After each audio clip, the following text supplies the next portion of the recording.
Today on the Crisscross Cinema Podcast, two tales of special needs, but are they better acted or for real? On the Crisscross Cinema Podcast. Two fellows meet accidentally, like you and me. No connection between them at all, never saw each other before. They swap murders. Crisscross. Wilson! I'm sorry, Wilson! A day may come when the courage of men fails, but it is not this day. You gotta keep breathing, because tomorrow the sun will rise. Who knows what the tide could bring? Hello and welcome to the Crisscross Cinema Podcast, where we crisscross cinema history to find connections that elude the casual eye.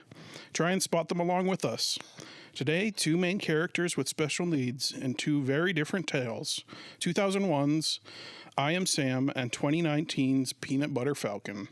Hi, I'm Aaron Wilson, a brother to an amazing special needs sister. My name is Rebecca Lee Wilson. Maya Rudolph is my favorite actress. And my name is Mark Clovis, and I think Maya Rudolph is a pretty amazing actress myself. If you'd like to get access to bonus features and deleted clips from Crisscross and our sister show, Facets of Story, please support us on Patreon at patreon.com/transcendentertainment. That's TRANSCEND Entertainment. Today, just as always, we'll review our two films and then we go crisscross to compare and contrast.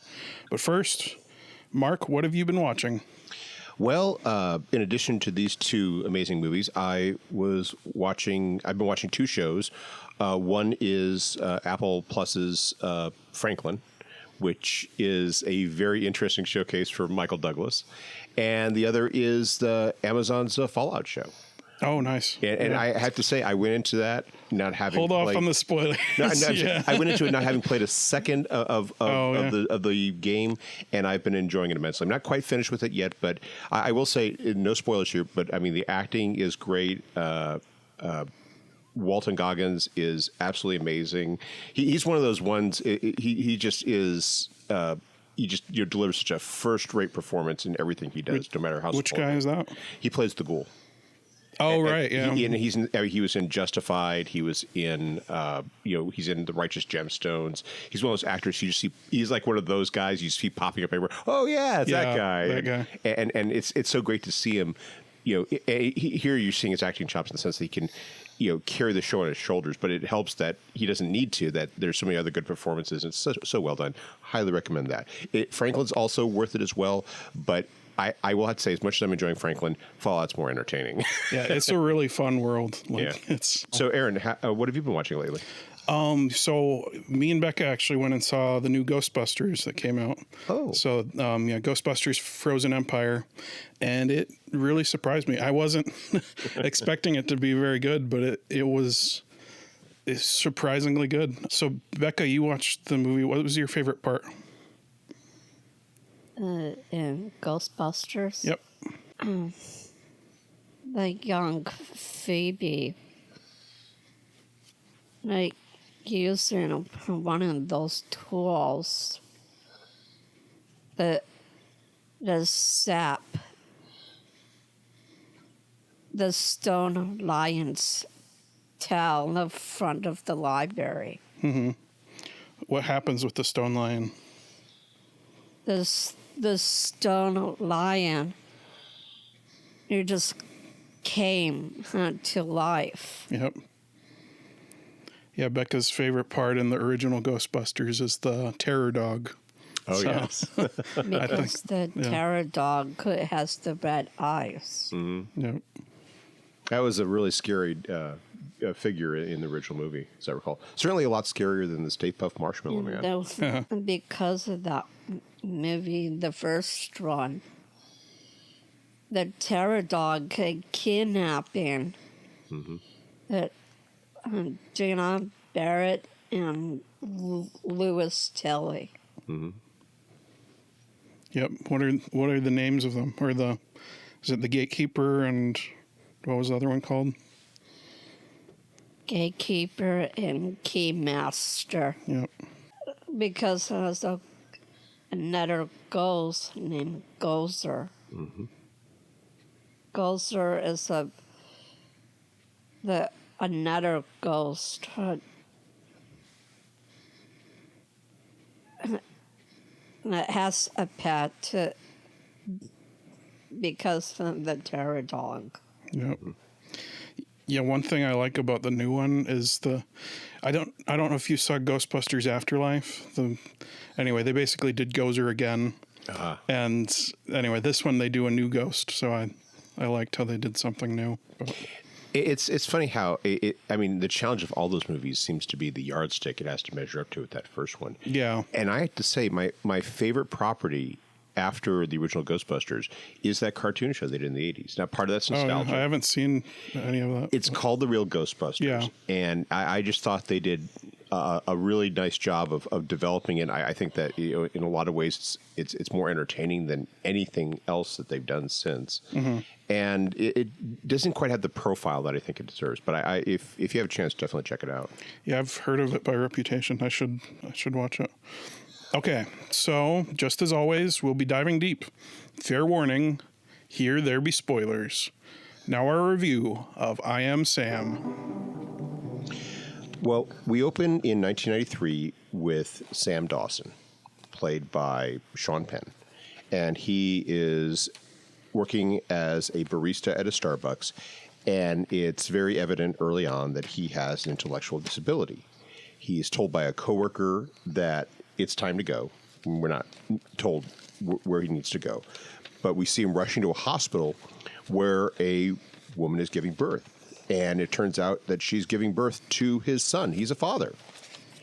And you learn very quickly that the relationship is a very unusual one because as they're leaving the hospital, the mother makes a beeline away from Sam. He is stuck with the baby, this daughter that they have named Lucy. So not only is he a father, he is a single father. Mm. And I had to say, this has really helped me to connect with the character because I don't care who you are as a dad, figuring out how to be a dad is such a challenge, especially at first. Mm-hmm. And they do a nice job in the movie, I thought, of explaining that, showing him figuring things out. And it helps that he has the assistance of his neighbor, Annie. Yeah. Before we move on, Becca, did you have anything to say about the hospital?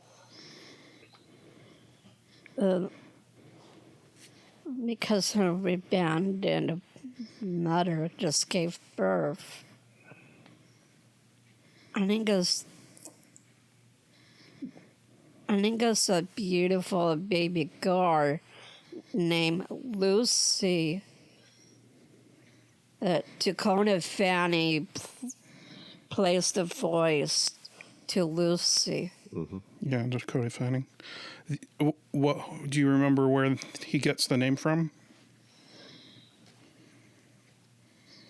Well, Sam gave her that name. The one of the songs from the Beatles. Lucy from the Sky. It really, I like that name because it really gives you a sense of how much he loves her. She's in the sky and with diamonds. And it's just... That diamond sky. Yeah. You remember who wrote that song, Becca? It's one of the Beatles. Yep. Mm-hmm. And wow, I mean, it's a great choice, but you have to wonder how much they paid in royalty rights for the songs. When they were doing the first Starbucks scene with all the cups, I'm like, this is certainly a lot of Starbucks product placement. And I'm like, yeah, they probably needed it to pay for the Beatles songs. But, yeah. And of course, it didn't have to be Starbucks. They also threw in Pizza Hut later on. I guess they needed both those checks. Yeah. I think the Starbucks is a coffee shop. Yep. Mm-hmm. Very, very popular. And I like how they make that a scene later on when Rita is looking for Sam at his job, and she sees a Starbucks, a Starbucks, a Starbucks. Yeah. Which Starbucks know which one. Yeah. We also get a nice look at Sam's support network. Mm-hmm. We see Annie and how she's helping him out. We also see his friends, And I like a lot of the casting here. And if anything, I feel like this is where maybe the film's a little too safe, because you see other people with disabilities, with actual disabilities, not just actors playing with them. Although there's one or two in there. Yeah, there are 2 people with disabilities in there, I think. Yes. So there's a couple actors in his friend group that are just acting disabilities, and then there's Joe, I think, has real disabilities. I'm not sure. And then very obviously there's a guy with Down syndrome in there. And that's where it's, and that's one of the things we'll get to the crisscross about the contrast between this and Peanut Butter Falcon. Yeah, for sure. But then we get the montage. We see Lucy growing up over the next 7 years. And one of the things I like about this, and I looked this up, was that one of the girls we see in that montage is Dakota Fanning's sister. Oh, Elle Fanning, yeah. That's cool. Yeah, she played when they're doing the various stages, she played younger stage. And we see that she is an amazing little girl who is bright. She loves her father. Her father loves her. And one of the things I liked was how genuine his emotions were. Yeah, and there are no filters. He is just there with his love. He is there. He just loves her so much. And it's really well done, I thought. I mean, it's very, very sincerely conveyed. But by the time she's 7, she's turning 7, she's approaching where her father is. Yeah. And she feels you start to see the effect on her.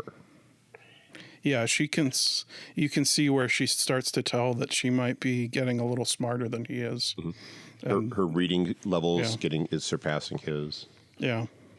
And and he is fine with that. But she's coming to terms with it. Yeah. Especially since 7 is that time where she's starting to not just have her father in her life, but also the circle of friends. And we see how her classmates, react to meeting her father, seeing what he's like, and they're very cruel. Yeah. and like, kids so often do. She, copes with that in various ways, not all of which are necessarily optimal. But you can see how Sam's trying to do his best, but Lucy is increasingly embarrassed. And it is this interesting situation of what do you do when it's the kind of thing that kids, experience at some point in their lives where they surpass their parents in one way or another. And Lucy's doing it at 7 when she's still very immature herself. Yeah. It's interesting. I've got a story for this part this is actually my mom's story because I don't remember it myself. But I'm actually younger than Becca by 2 years. We actually have the same birthday. Isn't that right, Becca? What's her birthday? Well, our birthday is July 7th. Yep. The 2 year apart. Yep.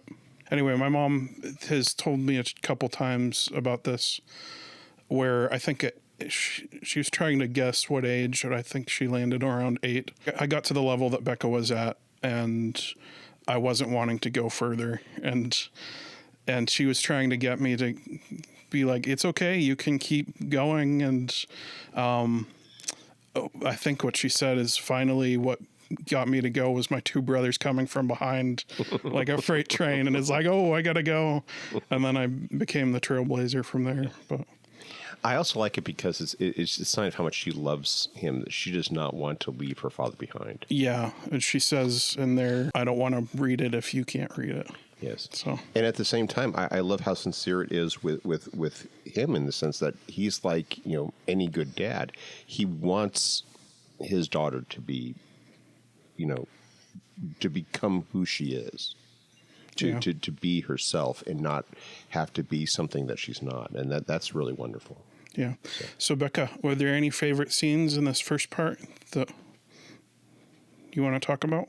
Well, during Lucy's birthday party, her friend say something is not a very nice either. Her friend just said she was adopted. She is not. Yes. Yeah, she said that she was adopted to her friends. Yeah. And when her friend repeats this, Sam reacts very, he's very upset about that. And, and that's understandable. I mean, he's really hurt by that. She ran away from her own party because of her friend say something that really hurts her feelings. But and unfortunately, that outburst that Sam has is witnessed by, a social worker. Yeah. And this is where, in that moment, is when Sam's ability to parent Lucy becomes a question. Can he do it? And that's where you get. Is this where you transition from the first act to the second act? Yeah, this is the inciting incident also, which is really interesting structure-wise because it comes really late. It's like at 30 minutes in, right at the end of Act 1. Usually you do the inciting incident halfway into Act 1, but I think the reason for that was there's a lot of setup they had to do with Lucy, and so the inciting incident comes right at the very end of when they can have it. It's also good for it allows you to really get invested in Sam and Lucy. Yeah, for sure. Yeah. And it also, I think, to me, it was an interesting commentary on how we have these systems, and how, and these are systems that people struggle with because they're so complicated and so convoluted. Yeah. And then we have Sam, who's in this system, and he is totally lost. He can't understand why it is. He can't just go home with Lucy. Yeah, there's that. Oh man, I was bawling during this movie. I got to be honest. Like there's the scene where he's like, "Why can't you be with me?" And he just doesn't have it's like a lot of stuff, like you said, doesn't make sense to begin with, and he's got to grasp it, and he's only got the intelligence of a 7-year-old. Yeah, so. and the system is not portrayed as being, I thought, excessively harsh. It's one of the things I really liked about this movie. There are no villains. Yeah. There what you have are, everyone seems to be trying to do their best as they see it. Even the prosecution attorney, like I love that speech. He was making a point that at the beginning I'm like, he's not wrong. Yeah, like exactly. Yeah, and I think it helps you have an actor like Richard Schiff playing the role, who he's very good at doing that earnestness. I mean, he his breakout role was basically being this incredibly earnest guy, and he does such a good job of. Was that on West Wing? West Wing was his breakout role, and. It's what he does best, and he does such a good job. I kind of wish I could see him in other things, doing different things. I think he'd be great in so many other things, but he certainly, sells that role. So. Yeah, for sure. But now Sam needs an attorney. And this is where we get introduced to Rita. Do you remember how he meets Rita, Becca? I think it's the front of her office. That's when she met him in person. I like how they picked her out because she had a really nice ad in the Yellow Pages. Yeah, it's funny. I really like the scenes with his friends. They use it for comedic effect to great. I mean, without, I'm not mocking way, but like just one of them has. Yeah, Becca. I think we just skipped the part of Sam and Lucy having breakfast. Oh yeah, that's a really important scene. We did. That's Becca's favorite. Go ahead and describe the scene. But actually, Sam is trying to spend his money at breakfast at IHOP. That's your favorite restaurant too, isn't it? Yeah, it is. Yep. And there's 2 restaurants and he just did. Yeah. And well, this is really interesting. This is a good point to bring this up. Becca has favorites. Like that's a big thing for Becca, and I think that's a big thing for people with Down syndrome is they get set on one thing that they really like. And for Becca, like her most favorite is Maya Rudolph at the moment, and anyway, but they do it real. He doesn't have Down syndrome, but he does have special needs. But they do a good job of showing that part of. He goes to IHOP, and Lucy asks, "Can we go to Bob's Big Boys? I hear they have the best burgers." And she's like, "Yeah, but Wednesdays are IHOP." Lucy just said, Yeah. because the Oreo mod pie dessert. Yeah. That is right before she, at the second restaurant, and she ordered the river float meal. The second, when they go to the second restaurant. Yeah. Yeah. Yeah. And I thought it was really interesting how Sam's trying to, he's trying to be nice to her. He's trying to accommodate her. And yet he really wants to be at IHOP. Yeah, that scene, the cinematography is just they fill the restaurant, so immediately there's that discomfort thing, and it's handheld, so it's shaky, and I think there's something with it's an awkwardly wide lens, so you can see the whole shot behind him as you're in close up of him, and they just do a great job of making you feel uncomfortable, like Sam is feeling uncomfortable. Yeah, and you also see Lucy's discomfort. No, Lucy just got scared. Mm-hmm. She because of Sam that just said something embarrassing her. Yeah. He just said that customers are not always right.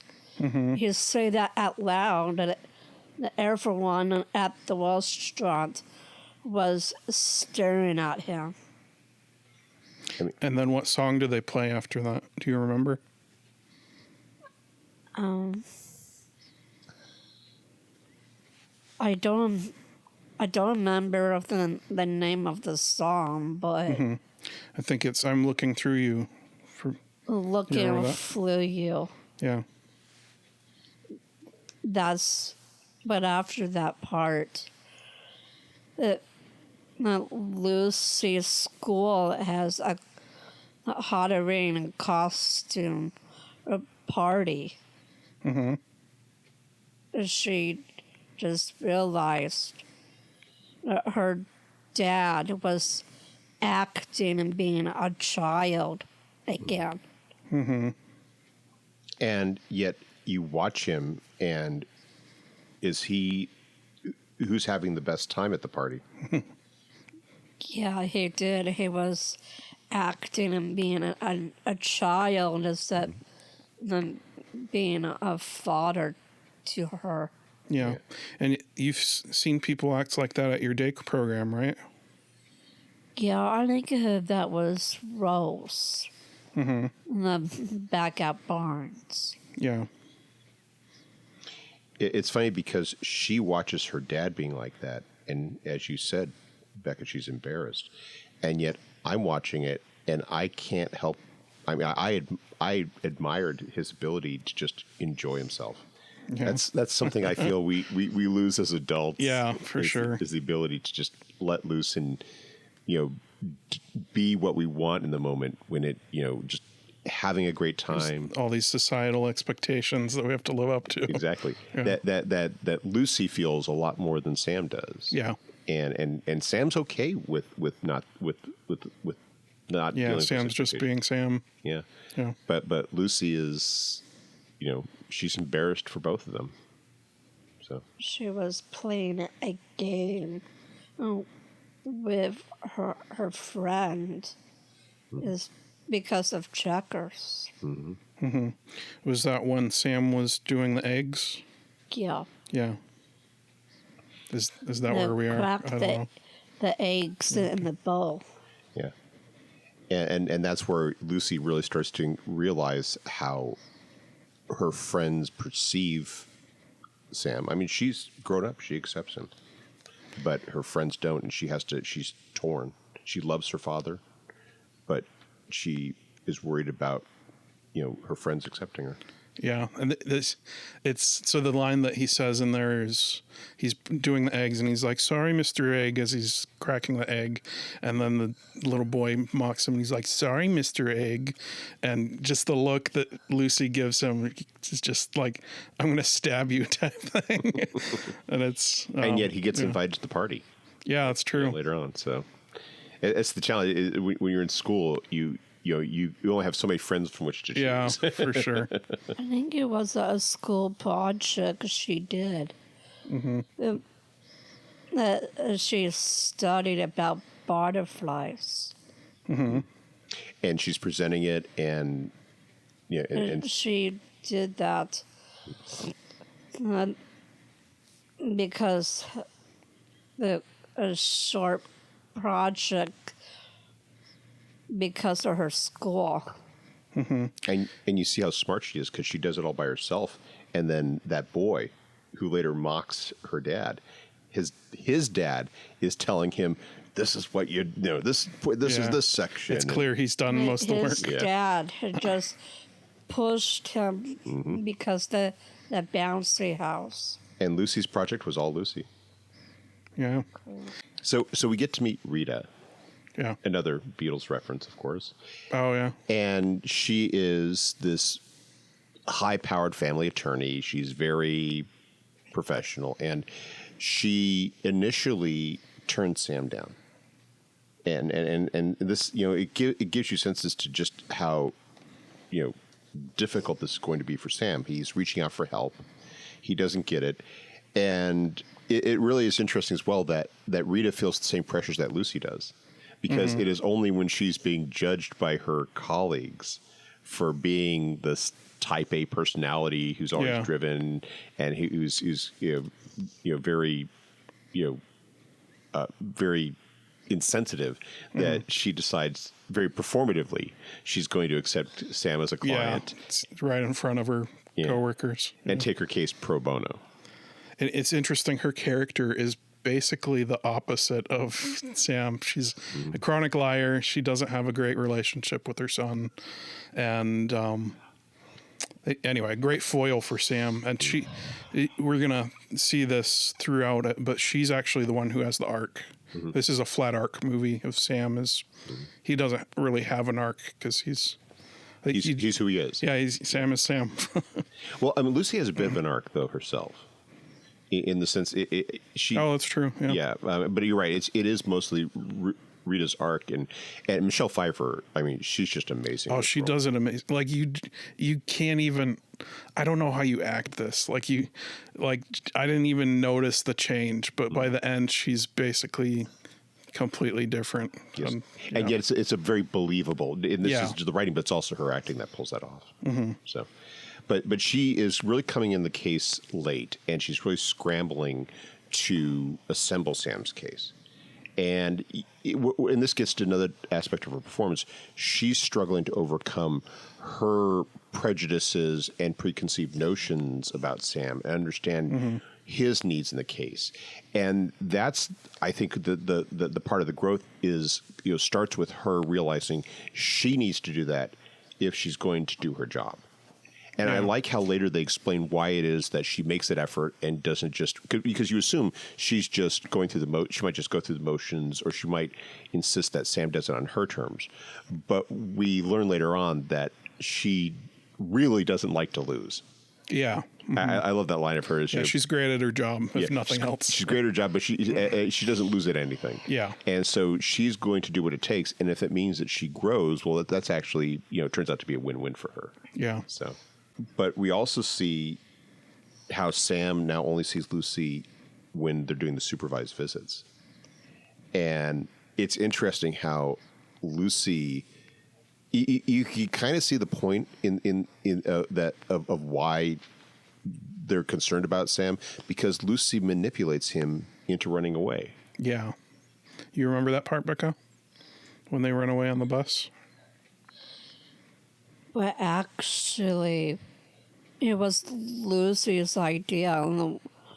No, her and her dad.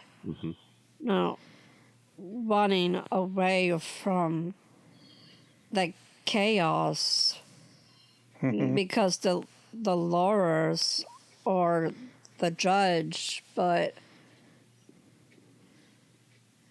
the Sam want to take Lucy the playing at the park because the screen set it was the playground. That's the part that the custody hearing. The Sam kidnapped his own daughter. Yeah, they think that he right kidnapped in the her. custody hearing with Rita. Yeah, that's what Rita was really worried about too. Was that she knew that She was worried that Lucy being kidnapped because of her own father. When it was the other way around, she sort of kidnapped him. Yeah.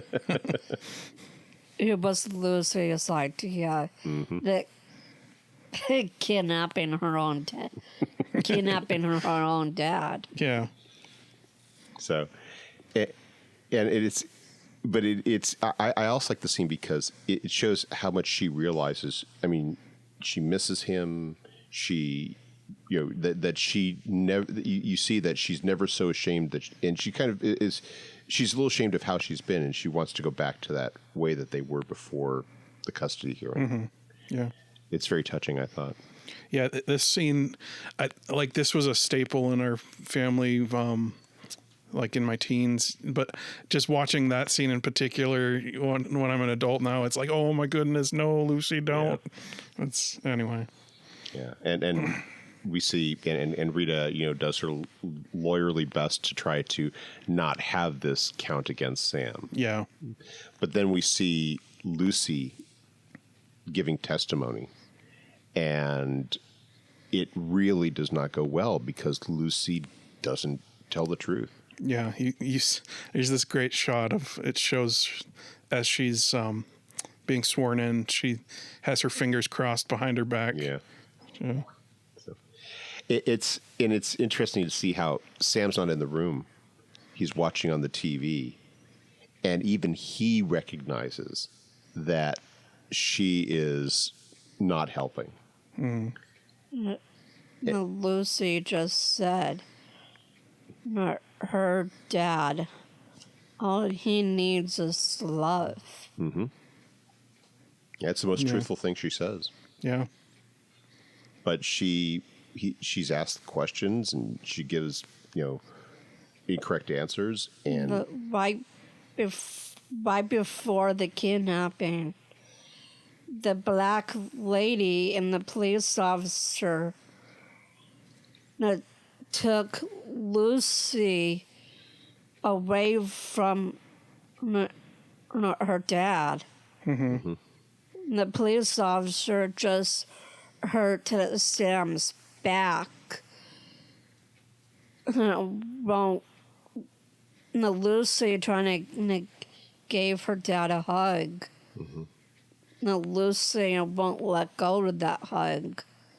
The black lady take Lucy away and placed her in the foster system because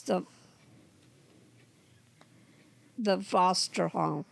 Yeah, the social worker and the police officer. Yep. But that was after after Sam decides when he's on the stand that Lucy might be better off with more capable parents. Yeah, that's so touching. That part.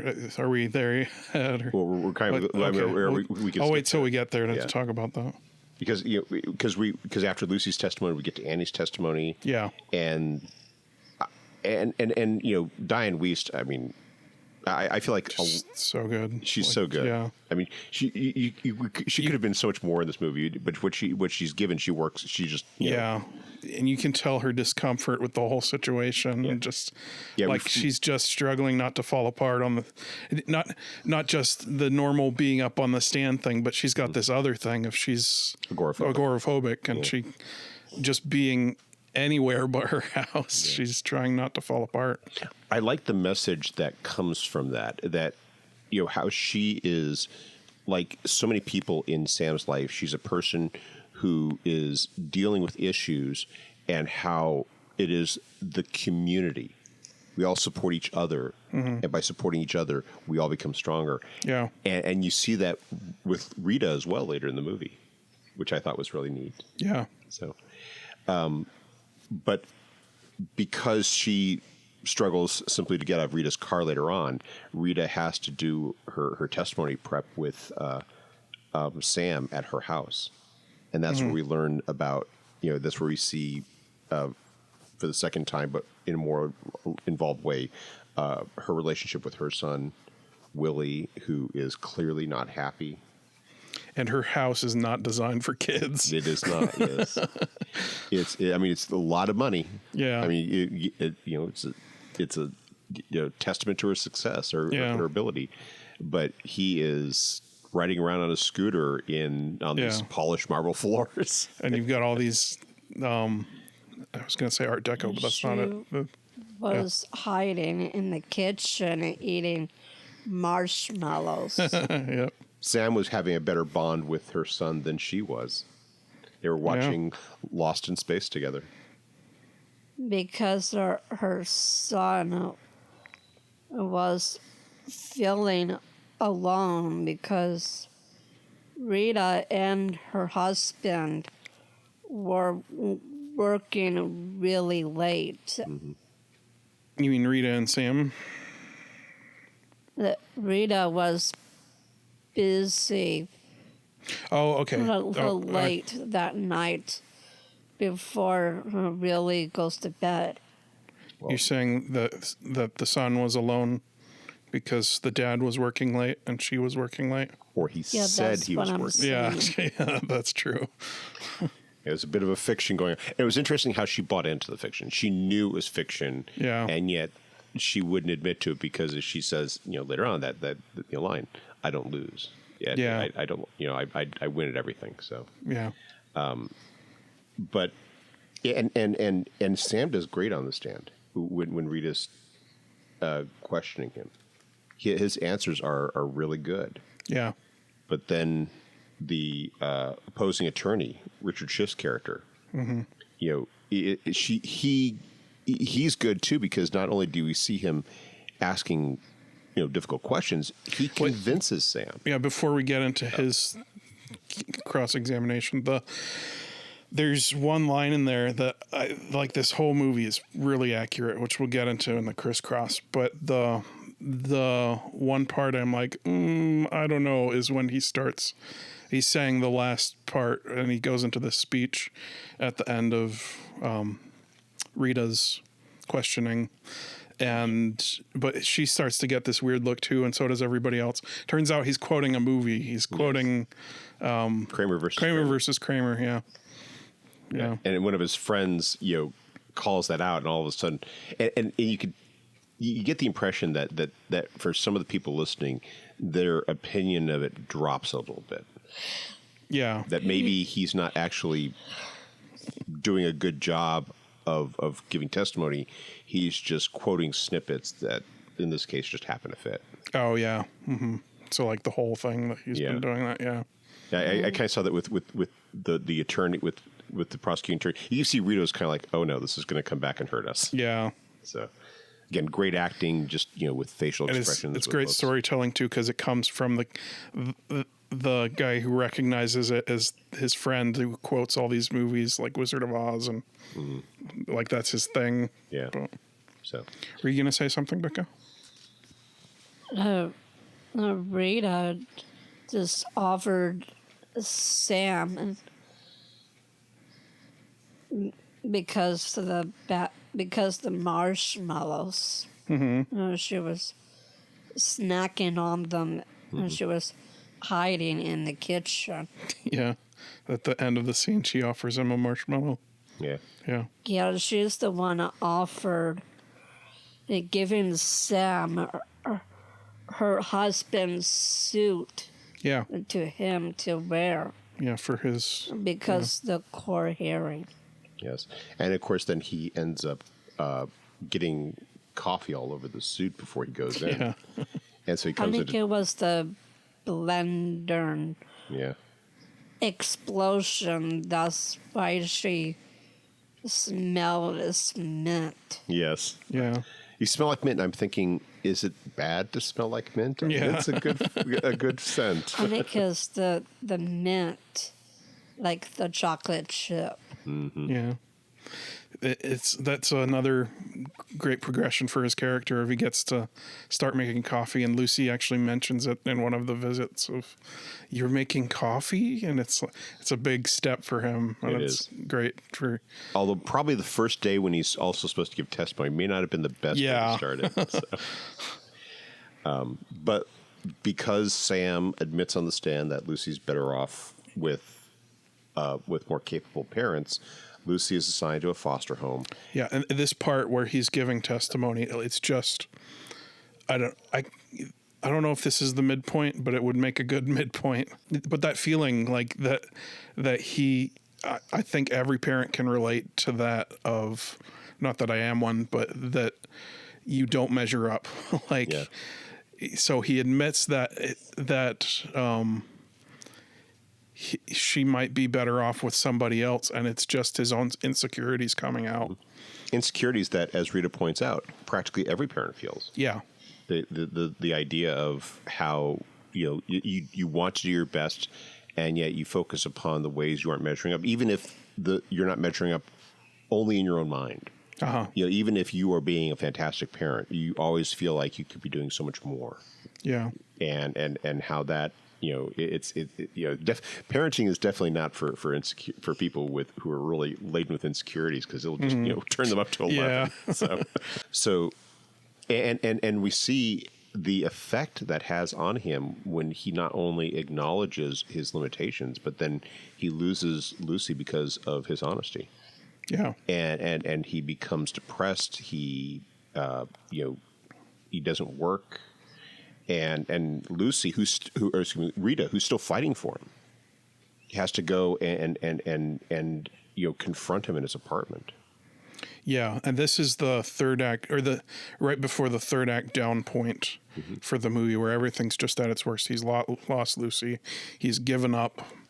He's like, you see him even go up to Lucy's foster parents' house, and he just stops outside. He doesn't go. And yeah. But it's interesting how Rita because he has this. You remember what Sam thinks of Rita?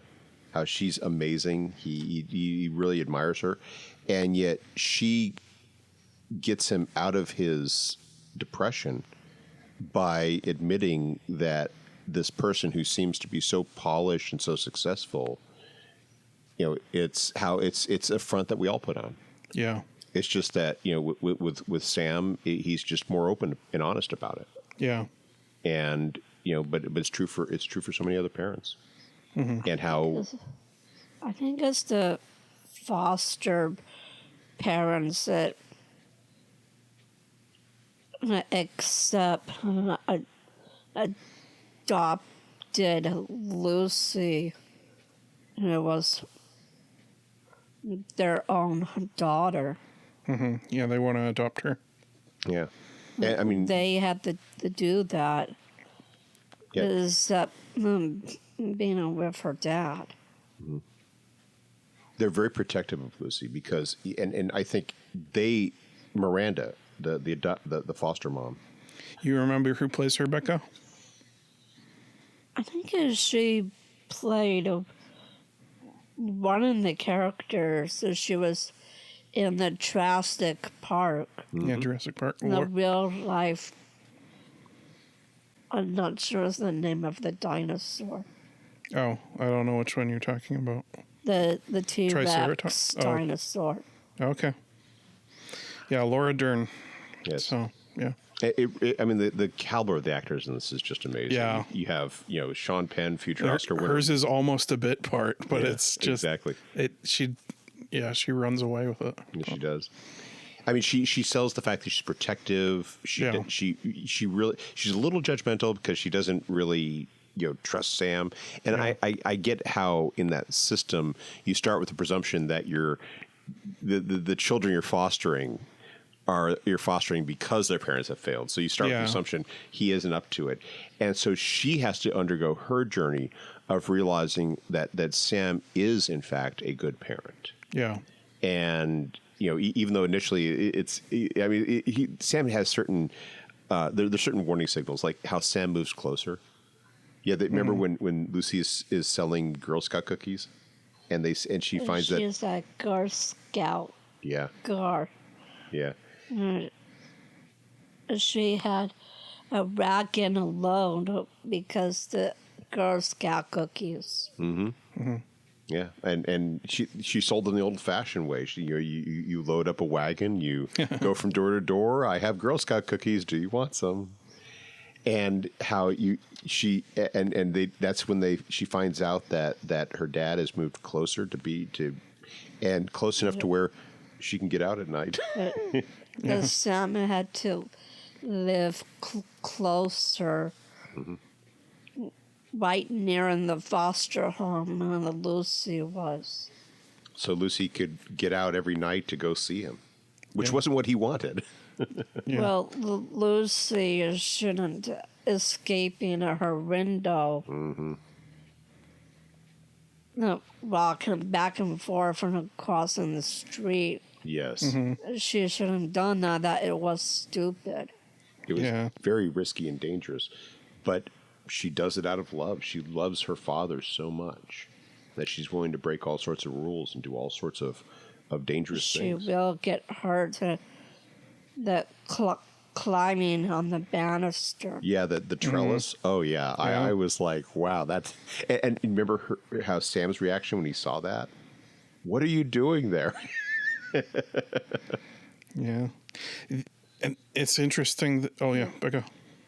It was dangerous and stupid, and Lucy just did. Mm-hmm.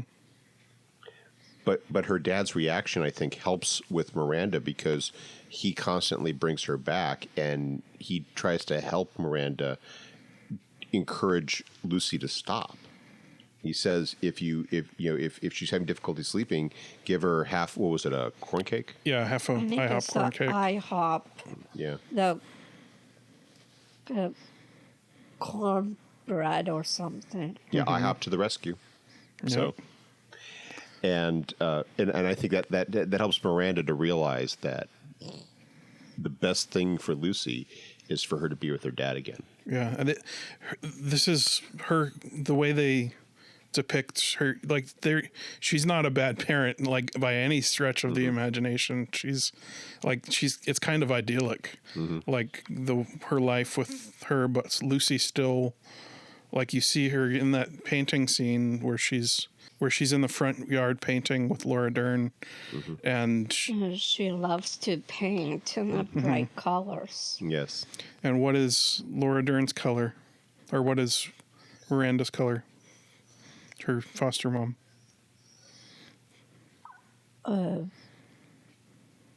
Probably red. Yep. Yeah. It's anyway, but it reminds me of like the end of Matilda, like that level of idyllic. Like she's kind of hit the jackpot with foster parent. And they're moving from fostering parenting to outright adopting her. Yeah. But on the eve of the hearing where that's going to take place, Miranda surrenders. Yeah. She shows up with Lucy and says, she needs to be with her dad. Yeah, she says, I gotta apologize to you, Sam. I was gonna lie. Like, I was gonna say that we can provide love, like, in a home that you couldn't provide, and I can't say that. And then she says, I'm gonna be on... It should be in court. Yeah. They tell the judge that she thinks she will lie. Yeah. Mm-hmm. Now, Lucy wanted is a mother supposed to be there for her. Yeah, Sam said that he wanted Lucy to have a mom. Mm-hmm. As Sam just said, Lucy needed a mother because of protection and love. Mm-hmm. That's what Sam was doing with Lucy. Yeah. And then we see at the end that she becomes part of that support structure. She becomes part of that extended family. When we see Sam as a referee at Lucy's soccer game. Yeah, well, okay. So she, at the end of this scene where she brings Lucy back, she's like, I'll see you in court. I'll be on your side. And then it's great. Like, I was expecting to see the court scene, but it's like, you don't need it. Like, it's already... She's basically already said we're not gonna contest it. Gonna be doing it anymore. So and we also see so we see Miranda and her husband there. We see Rita and her son at the soccer game. In the audience, and it's the idea that they have all grown because of Sam. Yeah, they've all realized things and become healthier people because of Sam. Yeah, he's a great flat art character for that. Like, he's touched all these lives around him and changed them for the better. Mm-hmm. Were you going to say something, Becca? Because Lucy made a goal right in the middle of this soccer game. Yeah. The Sam and Lucy were dancing in the circle, the whole group of friends. Mm-hmm. Yep. Yeah. And then what happens at the end? Right to the end, and then the music played. Yeah. And as you pick up Lucy and run with her, then what do all the other kids do? Lucy just did a funny parts. And then Sam picked her up and walk in a circle. The soccer teammates are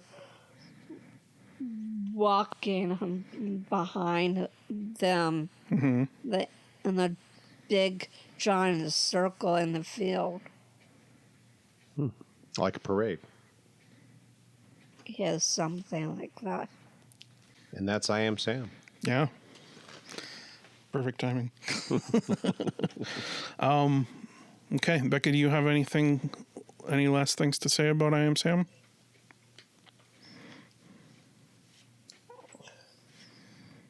That's what I know. Okay, that sounds good. Were there any favorite scenes that you missed?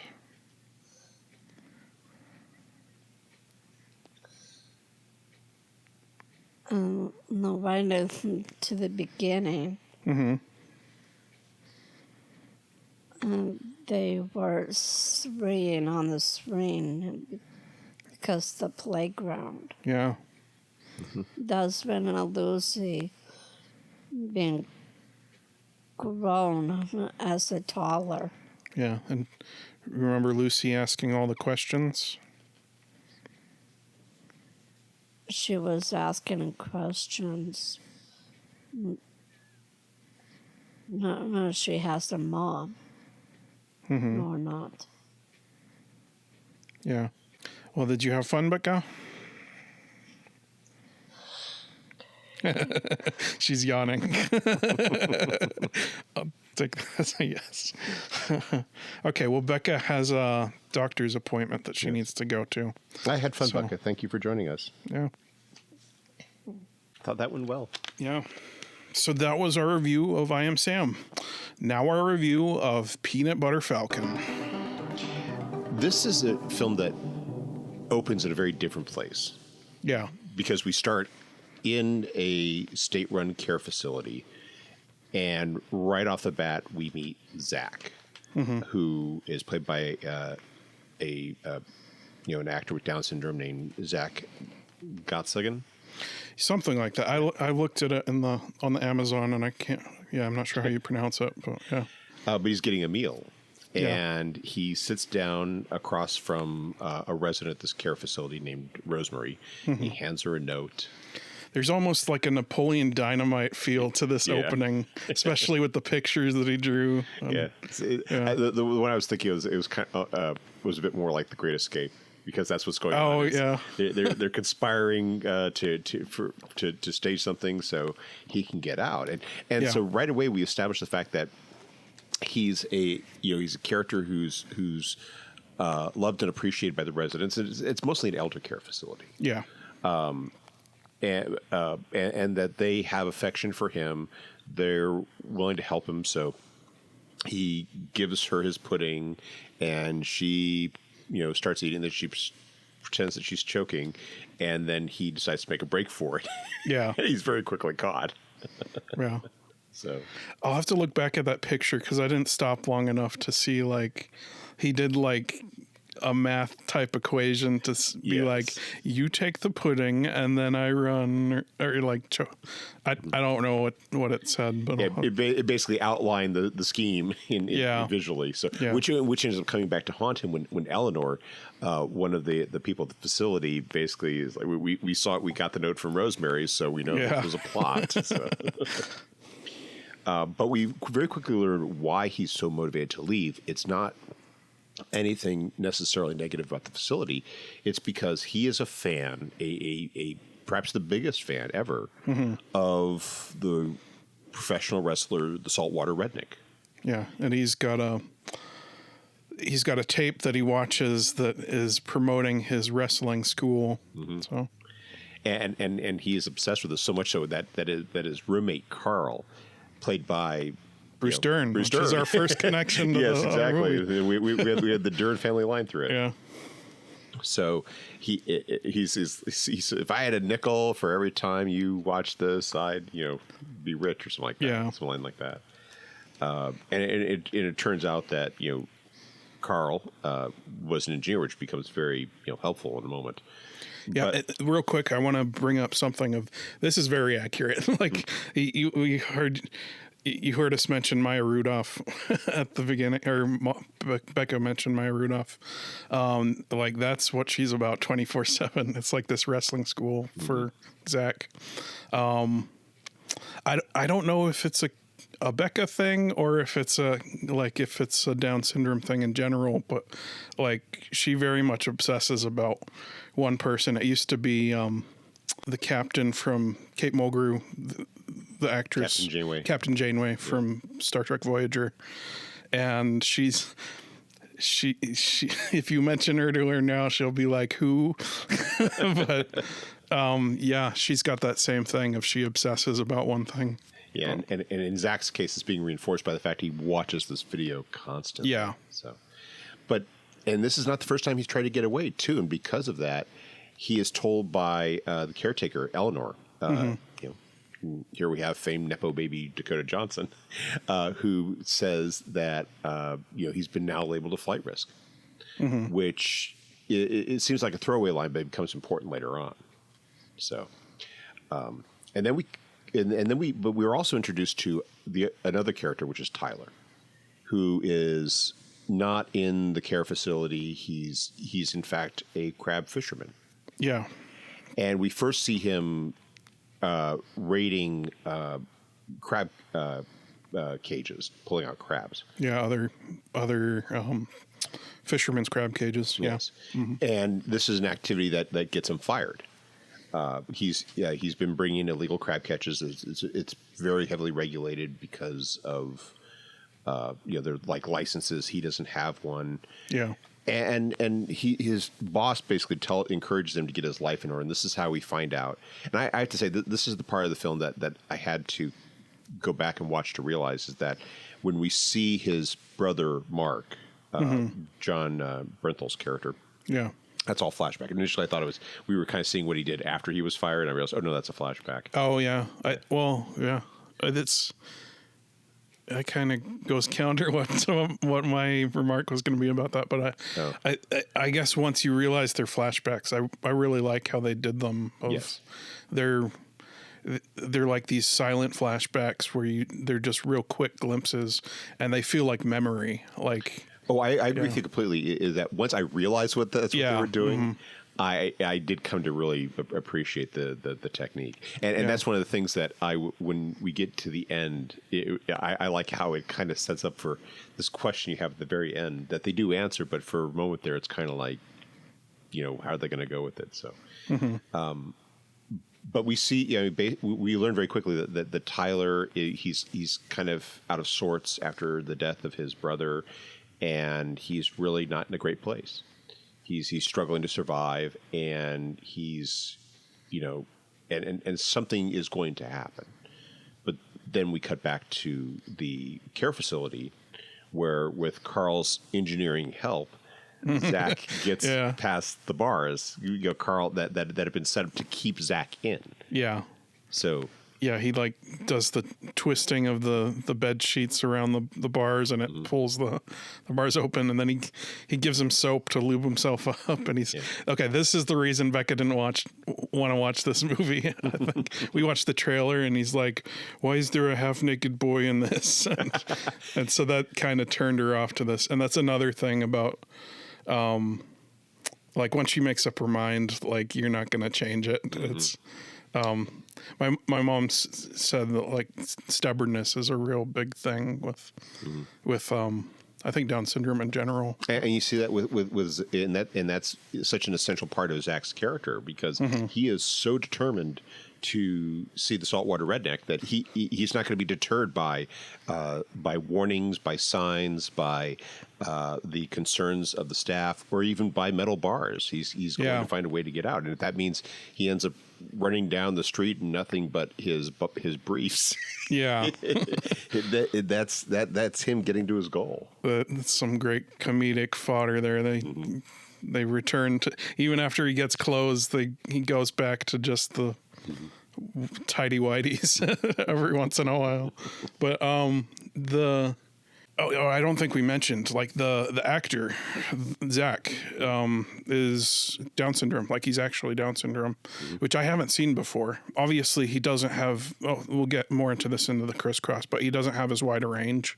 But he's basically just acting himself, so it works. Yeah. Like I learned a little bit about the backstory. Apparently, that really was the genesis of this movie. Was that the filmmakers were at at a camp for special needs people. They met Zach, and he expressed how he wanted to be a movie star. Oh, okay, and that's cool.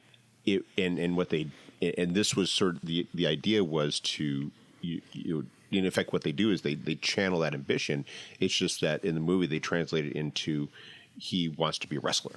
Yeah, that's good. And I think that's where you get such a earnest performance from Zach. Yeah, you pick up that real passion. Yeah, exactly. Yeah. So he's running away. He has an idea as to where he wants to go. He goes to the docks where Tyler works, and he ends up hiding in Tyler's boat.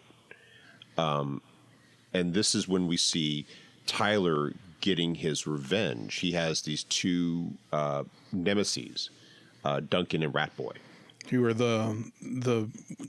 a couple of the fishermen that he stole the pods or who have licenses, and who are in effect bullying Tyler for the fact that he does not. And you can tell that there's a lot of bad blood between them. Yeah, and Tyler, he's being beaten up by them. He cleans himself up, and then he sets fire to their gear, which is a pretty hardcore thing to do. I mean, as they explain later, he does $12,000 worth of damage. It's equipment that they cannot easily necessarily replace, and so he is really hitting them where it hurts the most, which is the pocketbook. Yeah, and then he takes off on his boat, not aware at all that Zach is hiding in it. Yeah. So, and this one very much is it's a flat arc thing using the same mechanism of the special needs character as the main character with the flat arc thing, and he's the one that needs to change. Yes. Like he's got the redemption arc. So, yeah. And we see that early on when because Tyler's being pursued by Duncan and Ratboy, and it's kind of like a boat chase. Yeah. And it is very suspenseful scene. Very suspenseful scene. It's very well done. I mean, this is a very because it's such a it's a smaller film in the sense that it's more intimate. It's you're doing the smaller cast, so because of that, it adds something. It makes it much more personal because you see Tyler. Hiding in the reeds, trying to escape Duncan and Ratboy, and Zach coughs or something, and Tyler initially rushes him, and so his first encounter with Zach is a threat, not a direct threat, but one who threatens to bring the danger upon him. Yeah, because if he makes any noise, he's gonna reveal where he is. So he puts a knife to his cheek, puts a hand on his mouth, and knife to his cheek, and he's like, "You're gonna be quiet." And then when Duncan and Ratboy move off, Tyler has this problem, which is that he clearly has a plan, and he explains the plan later on, which is he wants to go to Florida and start anew there. Yeah, and Zach is a complication. He sinks his boat. He starts hiking. Zach is following him. He sinks his own boat. Zach doesn't sink the boat. Yeah, that may have sounded like that. Yeah, sorry. Tyler sinks his own boat as part of the plan, and then he's going on foot, and Zach is following him, still in his tidy whities. Yeah, and Tyler basically abandons him. His plan is to hitch his way to Florida. Yeah. And then he's hearing about the, he's hearing the what Tyler's done, burning the crab gear is a it's the story of the day in the community, and apparently they're looking for him, and he makes a decision, and I can't quite decide what motivates the decision to go back to Zach. I perceived it as he decides that Zach is going to be a useful cover because they're looking for one person, not looking for two. But that doesn't make sense because they know it's Tyler who did it, or that he's worried that Zach is going to expose his plan. But yeah, I'm not sure. I kind of glazed over that. I'm not sure why he came back. Yeah, it's the motivation that is not. It's to me, it's one of the weakest parts of the plot, which is you don't quite understand his motivation to go back. Yeah, it's kind of like. But when he does come back, though, this wouldn't be a reason he came back. But there's this kid that's trying to force Zach to jump off the thing into the water, and he can't swim. And so this makes a real strong connection once he does see Zach. If he saves his life, and also because he knows he can't swim, but yeah. And it also establishes that at his core, Tyler is a good person. Yeah, and this is where we're starting to see his arc, where he's becoming less self-centered, where he's willing to abandon Zach, and he's willing to help Zach out. Yeah, but he first had to make that decision, go back to see that happening. Yeah, so. That's that I thought that maybe they left it mysteriously, they left it unclear on purpose, or maybe they really couldn't quite decide. If so, that's not great storytelling. Yeah. But yeah, I don't know. So, but it also is though. But it is a slowly developing arc because he is willing to take Zach to the Saltwater Rednecks Wrestling School because it happens to be on his way. Yeah. So. But they're walking through rural Virginia. Tyler goes to a convenience store up by himself to get supplies, and this is when he encounters Eleanor, because Eleanor has been tasked to recover Zach. Although it's interesting, the person who runs the care home does not tell the authorities. He wants Eleanor to go find Zach on her own. You can tell he's doing it from a very selfish thing. And he's like, I don't want to get in trouble for this. You go fix it first, and then we'll worry about the bringing in the authorities. Yeah. So, yeah. Now, Eleanor is the character who doesn't really work for me. Okay. The most. She seems a little. I mean, and I think part was deliberate in the sense that she was very much out of her place, and you get that in the conversation in the convenience store. How Tyler instantly susses out she's got means compared to everyone around them in the community. Mm-hmm. She has a college education. He's like, JM or GW. Did you go to James Madison or did you go to George Washington? And and she, she's she's not unfamiliar with this. She's honest about it, but her arc is one I think doesn't sell very well, and I don't know if it's because of the writing or because Dakota Johnson doesn't really. Sell it. I mean, I'd say, and that's one of the things that really impressed me about this movie is Shia LaBeouf, because... Yeah, me too. I'm not a big Shia LaBeouf fan, but he's great in this movie. He is amazing in this movie. Yeah. I mean, it's... I guess ever since I saw, Kingdom of the Crystal Skull, I'm just like, forget Shia LaBeouf, but he is just so good in this role. Yeah. I mean, he's never not believable as Tyler. Yeah. But Dakota Johnson really just does seem to be a fish out of water, and I think that's part of the character. But she doesn't make it a fish out of water in this world of the movie. I thought. What I picked up on her character is she wants to be helpful for Zach, but she doesn't really know what she's doing. Exactly, she's very naive. Yeah. And I guess I'll mention it here, but Tyler mentions later on, he's like, stop telling him he's retarded. And she's like, I haven't told him he's retarded, as his head is underwater. And I love that scene. So to have that conversation around him. Yeah. And he's like, see how long you can hold your breath. And then he's like, stop telling him he's retarded. And I don't know. I like that she treats him a certain way. Like she thinks she needs to take care of him 100%. And this actually, I'm glad I had a conversation with my mom before this, because it would be great if we could have her here for this. But I actually gave her the idea of sitting in on this second review, but she's the one that took my sister to the doctor. So, but she mentioned that when she was first taking Becca to school and stuff and different places, she'd tell the teachers, like, don't try to do it for her first, like, let her do as much as she can and then step in and help her. But you can say Eleanor's concern is genuine, but she has a certain image of him, of who he is and what he could be able to that she hasn't been able to shake, and she kind of underestimates his abilities, as we'll see when we get to that scene that you were talking about.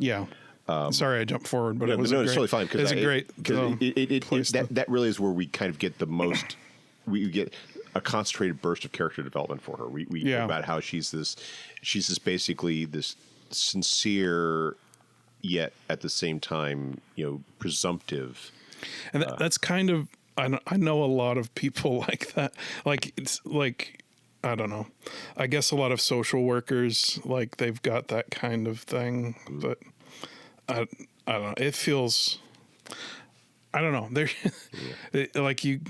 I've got a couple or at least one character that I'm writing that's going to be like that.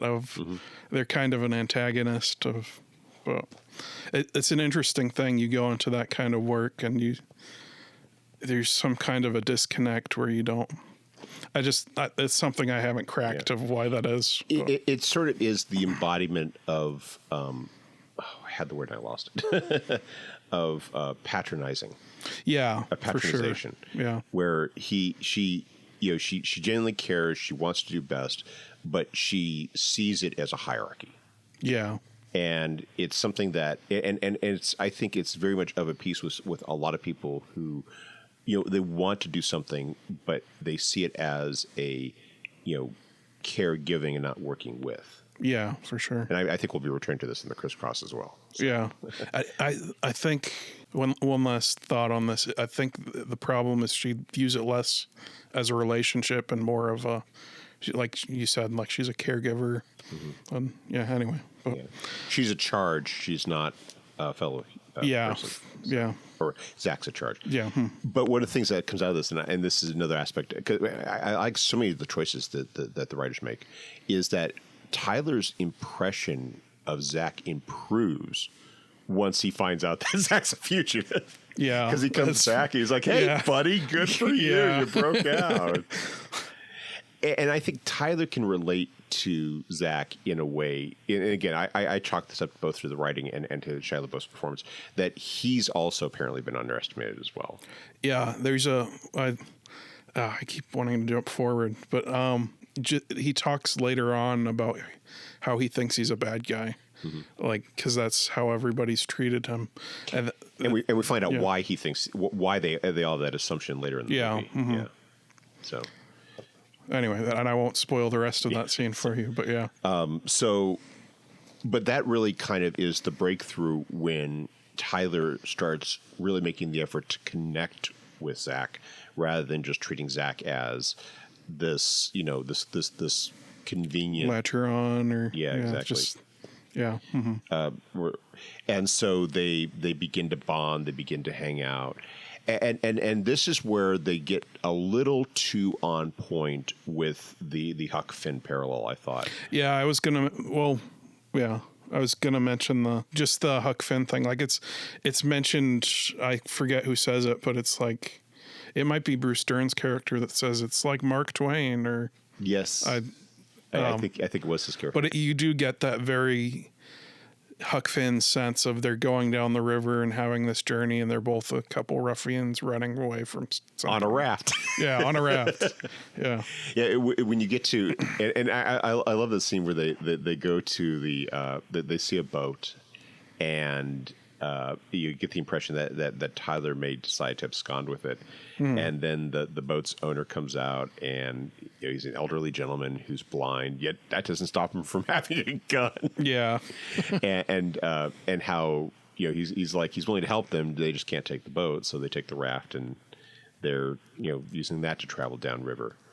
And it's such a nice sequence, because Tyler doesn't treat Zach as someone who is special needs, differently abled. He's like, let's see what Zach can do. He's kind of the antithesis of Eleanor in that respect, whereas Eleanor has him in a box. Tyler says, no walls. Let's see what, Yeah, that's kind of the premise of the movie, of like him just going on it, and he's got kind of this attitude about it of, if you slow me down, like I'm not going to take you with me type thing. And he's kind of stretching him in this way. And he goes and he asks him to train him to be a wrestler, and he's like, I don't know anything about wrestling.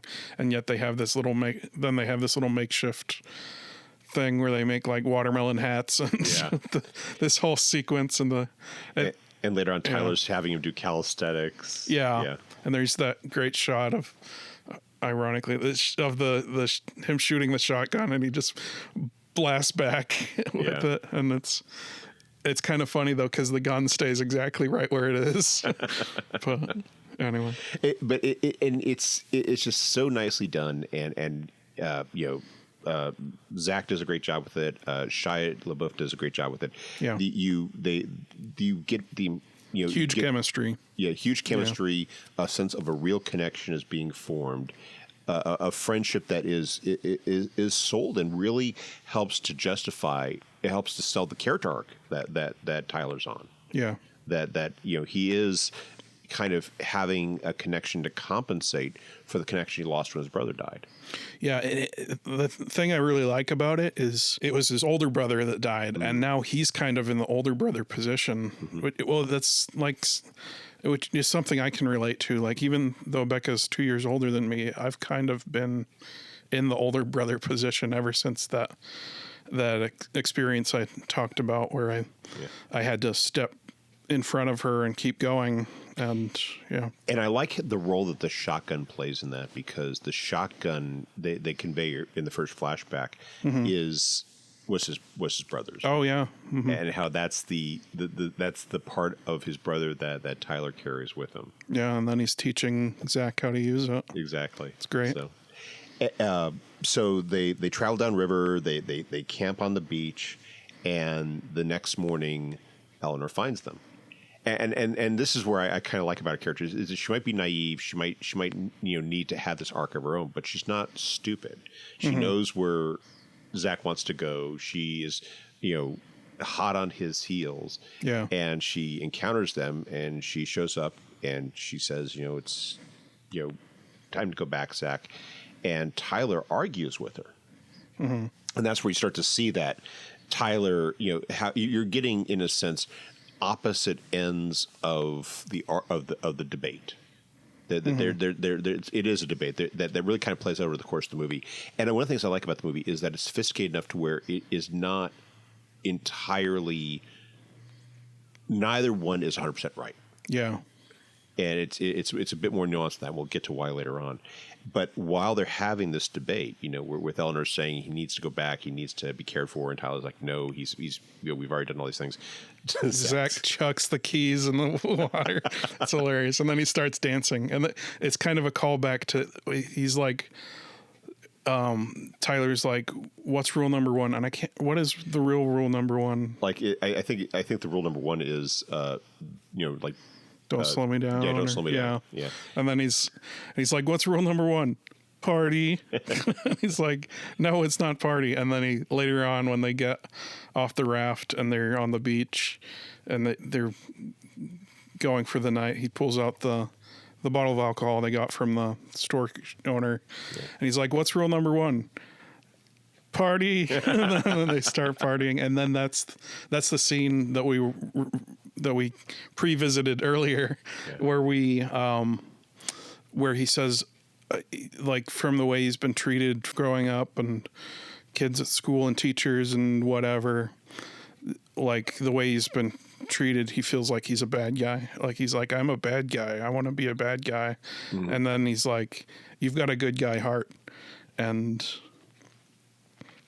sorry, that of course it plays into the climax of the movie. Yeah. Which we'll get to, but it really it is. So I mean, Zach does have an arc. That is true. Like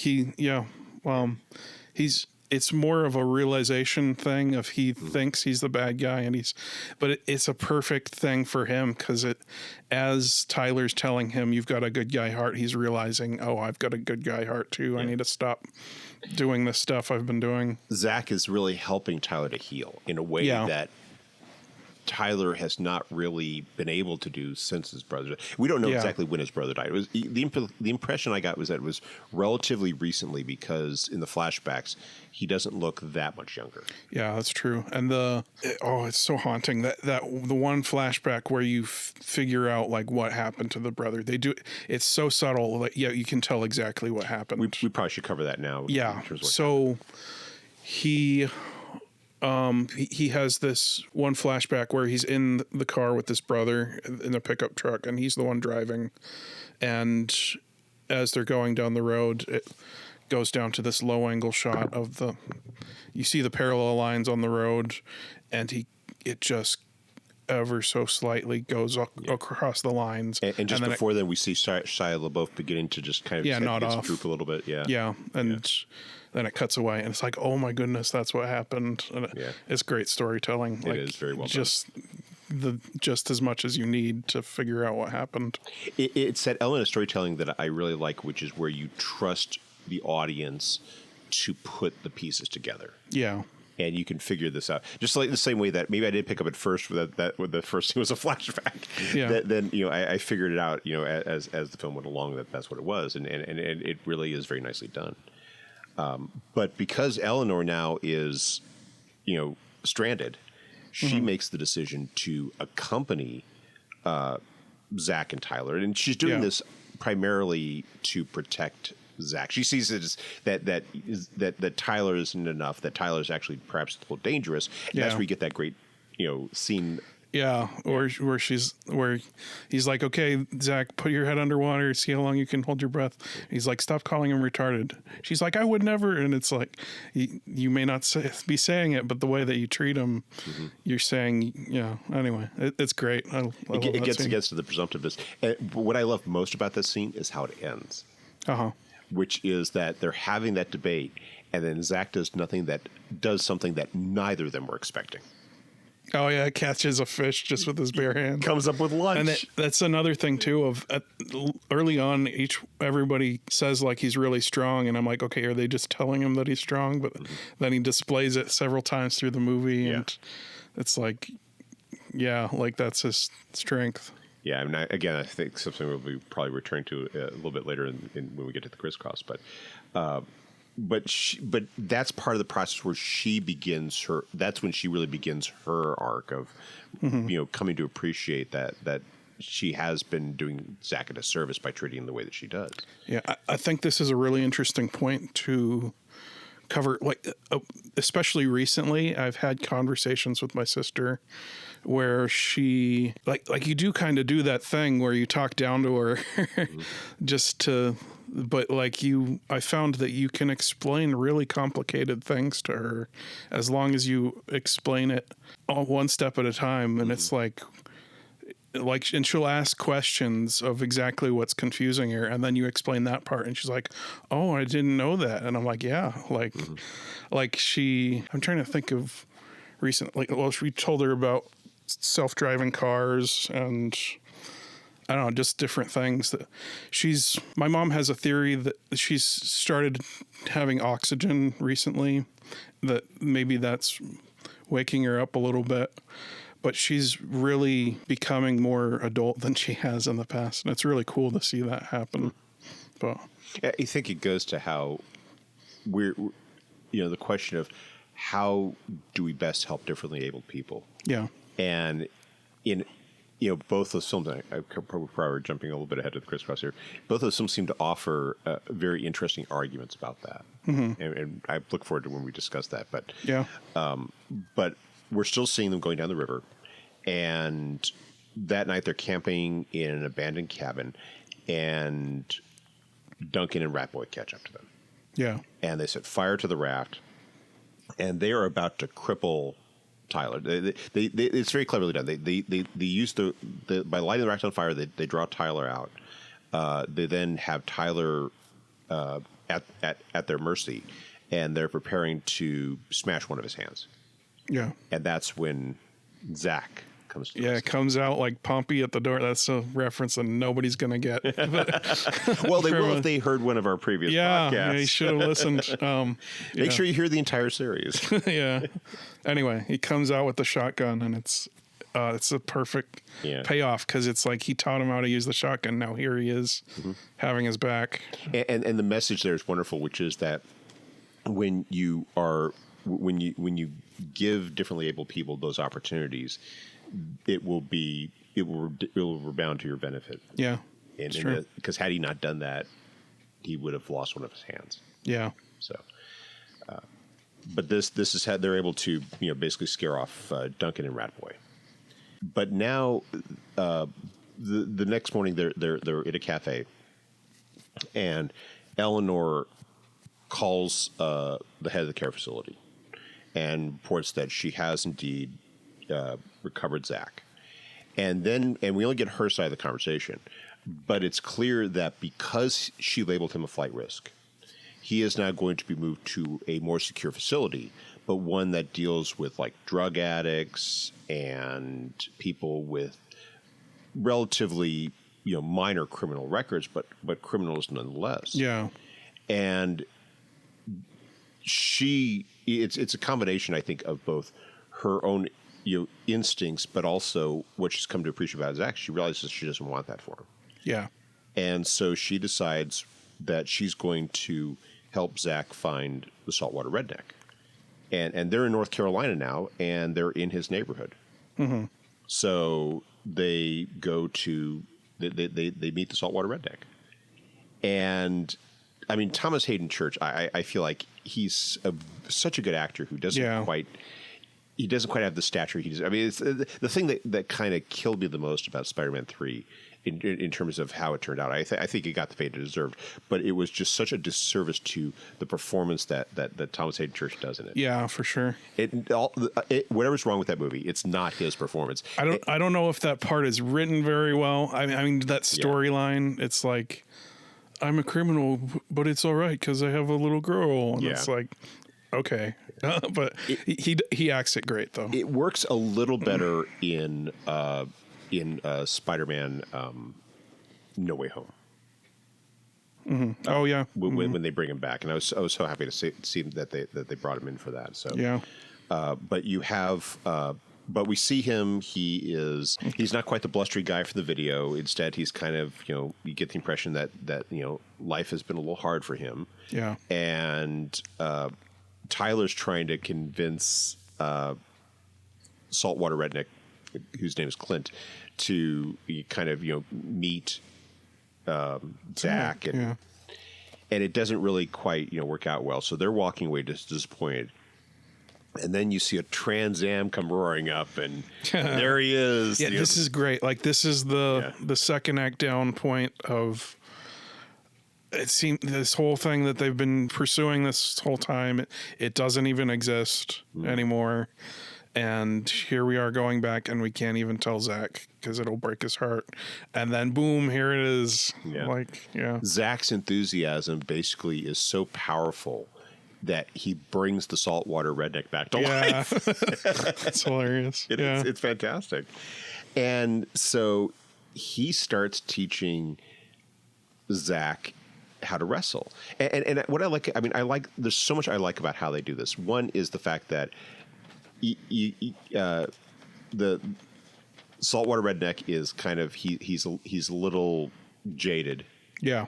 And he's kind of like, so when he wants to, because what excites Zach most is he wants to learn the atomic throw. Yeah. Which is advertised where you basically, you pick up your opponent and you just throw them out.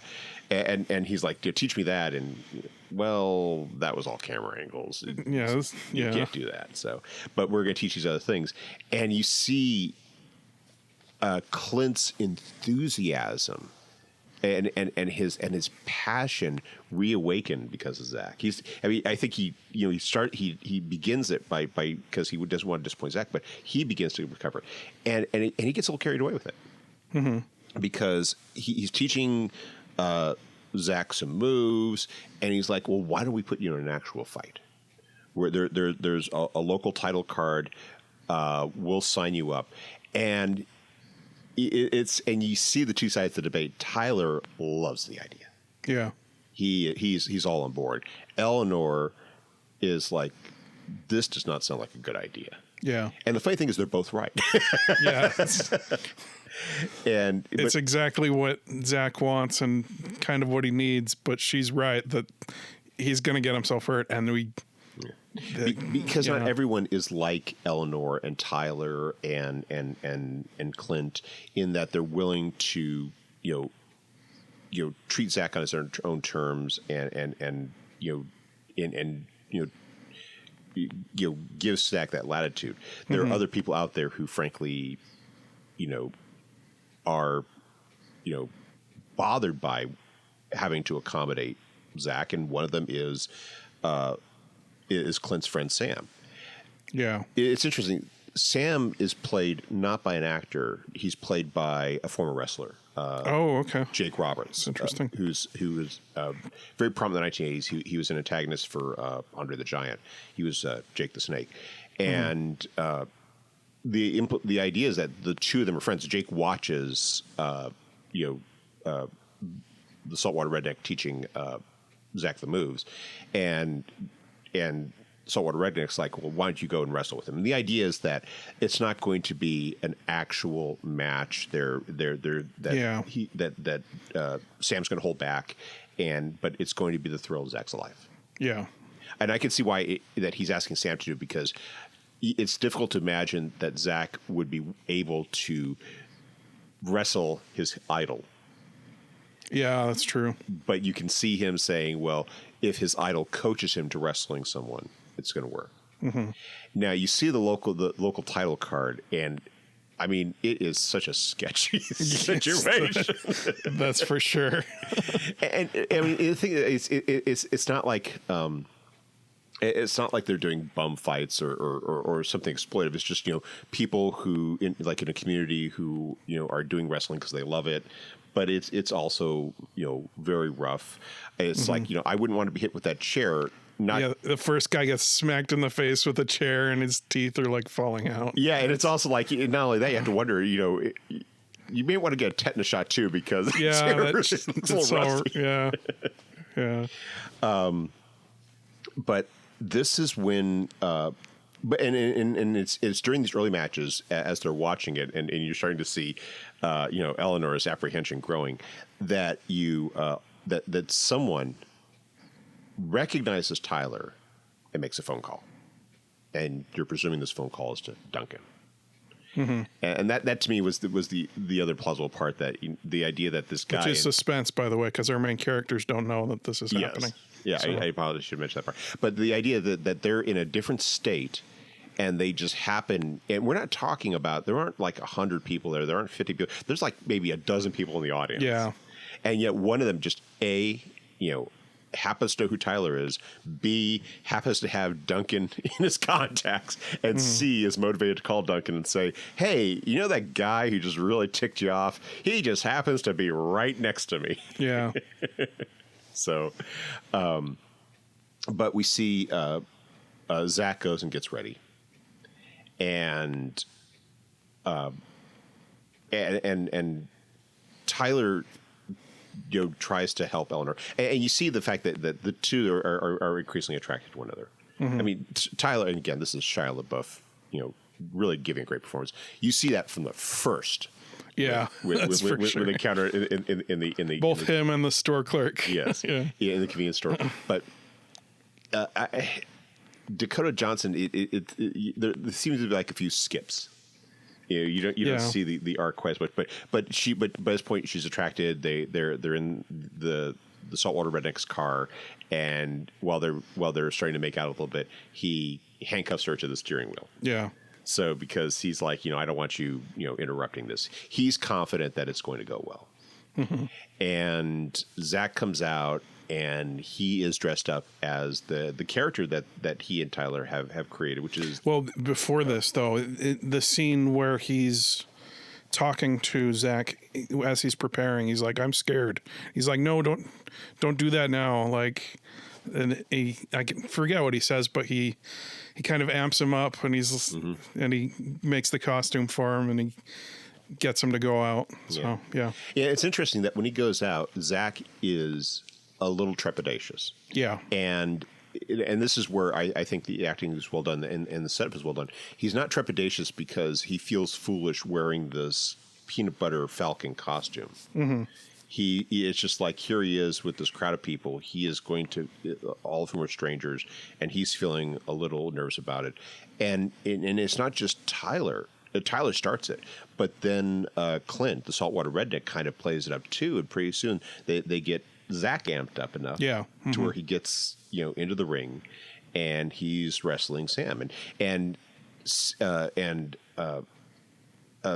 Saltwater Redneck he's got this agreement with Sam. He has paid money to the ref, played by Mick Foley, another professional wrestler. Oh, okay.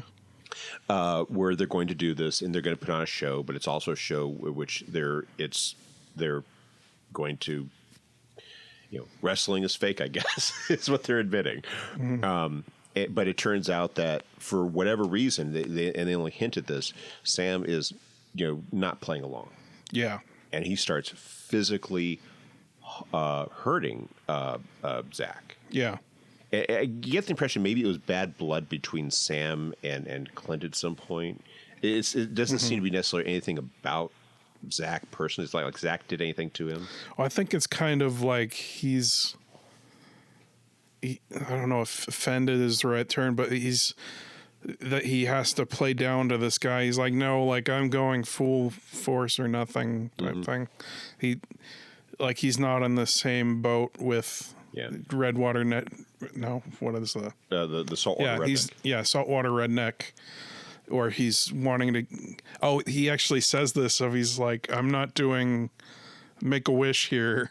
Yeah. So. Anyway. Which is kind of a harsh line, especially when he went along with it at first. Yeah, it was not like he changes his mind. It's kind of like he agrees to it, but then he's doing it to make a point.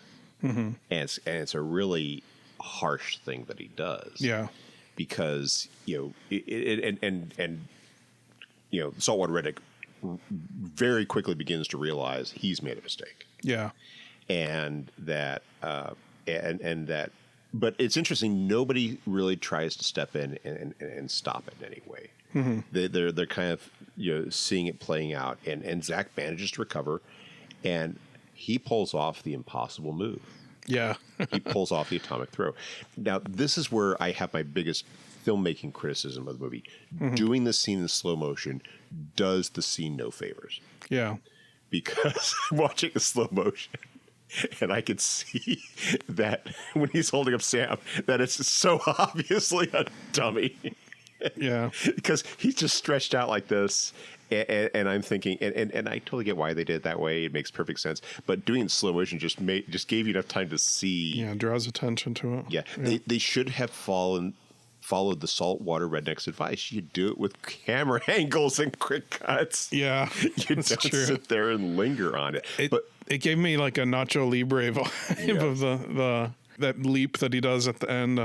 Anyway, but I really like that though, of the tall tale nature of this movie. It goes back to that Mark Twain thing, or the Huck Finn thing. Like, this is almost a tall tale that we're here, and I think the reason for that is because we're kind of seeing it from Zach's point of view. Like maybe the shotgun blast where he gets blown back like 20 feet. Maybe he just kind of bit of a kick and he fell over. Yeah. But the slow motion also though is it's more important for what's happening simultaneously, because as the wrestling match is reaching its climax, Duncan and what was his name? Rat something. Yeah, Rat Boy. Yeah. Duncan and Rat Boy arrive. And as the match is playing out, and you have Sam being hoisted over, Zach is hoisting Sam over his head and getting ready to throw him out. You see Duncan and Rat Boy approaching Tyler, who's too engrossed in the match to just suspense. Yeah, exactly. Suspense. Yeah. And the suspense was also the fact that Zach has Sam, and he is getting ready to throw him out, and he's throwing him out in the direction from which Duncan and Rat Boy are coming. And so there's this: is he going to stop Duncan? Yeah, and Rat Boy? That's what I thought was going to happen. Yeah. I thought it was going to land on those two, and yay, happy ending. But this is the point at which the tall tale comes to an end and reality takes hold. Yeah, because while Zach does throw Sam out of the ring, you see, you close that scene with Duncan taking a tire iron to Tyler. Yeah. And then you cut to the hospital, and you get the impression that it wasn't just a blow to the head, that Tyler was severely beaten. Yeah. And there is this, other, dimension of suspense where it's kind of like what happened. Mm-hmm. And we don't know. And then we have the final scene where the film ends, where it's Eleanor and Zach in a car, and they're driving to Florida. Mm-hmm.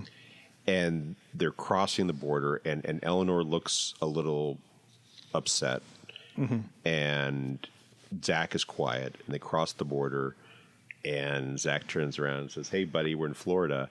And you find he just reaches behind the seat, and then he comes up. Yeah, and the reason why I was thinking about this, I was wondering if, because what this goes back to what we were talking about earlier, the fact that scene started out as quietly as it did. Yeah, I didn't know if this was going to be not so much a flashback, but a fantasy sequence.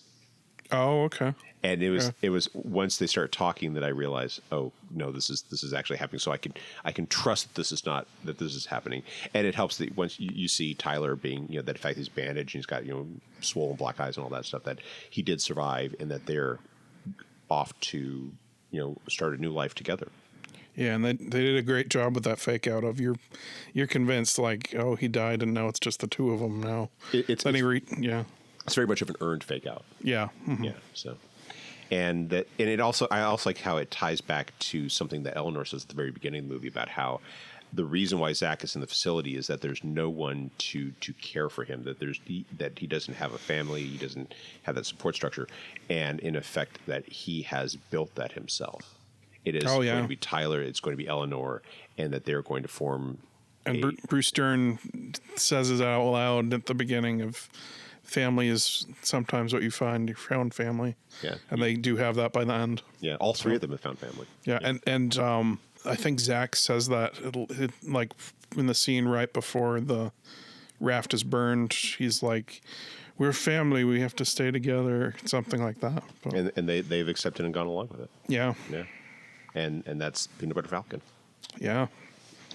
Great movie. Okay, so now we go crisscross. Every once in a while, two films will share a bond to transcend time, space, and even genre. These similarities go down to their DNA. So let's dissect and deconstruct, compare and contrast. It's time to go crisscross. Crisscross.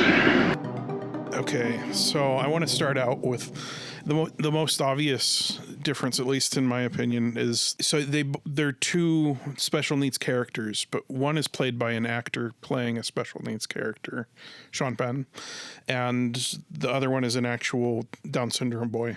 So, and that to me was one of the things that kind of really bothered me about I Am Sam. I mean, Sean Penn is a great actor, no question. He's kind of a bit problematic as a person, but he is a great actor, and he does a great performance. But it feels a little exploitive, and for me, that's and I carry that in from a similar performance by another famous actor, which of course is Dustin Hoffman playing, in Rain. Rain Man, which won him an Oscar. It kind of goes to something that was mocked in Tropic Thunder, very, very, very famously, which it feels exploitive. And the fact that Sean Penn was the only one who received an Oscar nomination for his performance. I mean, you could argue that there were high quality performances. Arguably, I would say Michelle Pfeiffer deserved an Oscar nomination for that role. Oh, for sure, yeah. But the fact that Sean Penn got it because he was doing this very showy. I'm going to be, Yeah, I kind of didn't think about it that way. I mean, I very much see that. Yeah. And Sean Penn, if you just ask me about him personally, I do not like that guy. But I think he did a great job. Like I was kind of consumed in the story, and but yeah, it helps that the story is respectful, and I feel like Sean Penn gives a respectful performance. Yeah, but it's one of those things where you kind of question why he's doing it, or and that's the contrast. One of the contrasts I found was that I felt that the first film was kind of like the Eleanor character in a way, in which I was being a little condescending towards developmentally disabled people, not so much in terms of the depiction of them, but the fact that they did not feel they could entrust the role to someone who was. Oh, right. And I think, well, okay, let me get to my breakdown of it. Go ahead. Okay, so for the impression that I got from I Am Sam is he had a wider range, like, of course, being an actor, and he had the range to take you on that wider journey. And then Zach kind of had less range, but more genuineness, because he basically was just as close to being the actual character as you could possibly be. And that gets to an interesting question, I think, that you have to ask about films like that. Do you want someone who brings that authenticity? Mm-hmm. Or do you want someone who is able to convey the messages you want as an actor? Yeah.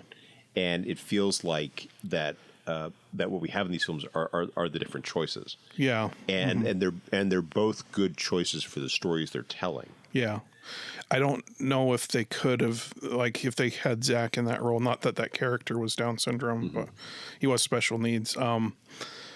I don't think he could play that. It's awesome to see like a Down syndrome actor leading a movie because I'd never seen that before. But the thing that you really get, especially from Down syndrome, is just the genuineness. Like, I mean, I think you noticed it with Becca. I asked her, "Did you enjoy the episode?" Yawn, and it's like, yeah, you're not gonna get her to. And that comes across with Sam's character, of he's just completely honest. Like you just, there's like without guile is how I describe people with special needs. Yeah, and he does such a great job of portraying that very well. I mean, it was just kind of funny because it is a performance that is dependent upon guile to pull off. But the performance, that's true. But the character itself lacks guile, and Sean Penn does that performance masterfully. Yeah. You know, a related aspect, and this is part of the crisscross, is what we see is not just a depiction of these characters. It is how they impact the lives of those around them. That's true. And you could argue, I think, that was an understanding of the audience, that you know, Becca can enjoy a movie like I Am Sam, but you're also trying to communicate a message to you know, people about disabilities who cannot relate to them directly. And to make it clear about Becca, like she relates to other people with other special needs exactly. Well, probably even more like ununderstandingly than we do. Like because she went to that's why I asked that question to her about her day program, because she'd have multiple times at the day program where she's like, they're acting like a child. Why are they acting like that? And we have to explain to Becca, like, they can't help it. Like, that's the way they are. And anyway, it's interesting, but sorry to cut off your point. I think it's an excellent point. And I think also of myself as an audience member who does not have that depth of experience with differently abled people, and who, you know, gets an impression, who gets an understanding from films like that. And that's true. Yeah. Both films to me are kind of the ideal of what so many people in Hollywood aspire to, which is the films as film, you know, storytelling as a growth experience. Storytelling as something where you learn something new and maybe take away from it something that you will then try to apply in the future. And it's testament to how good both films are, that they do that in a way that doesn't feel exploitive or simplistic or cartoonish.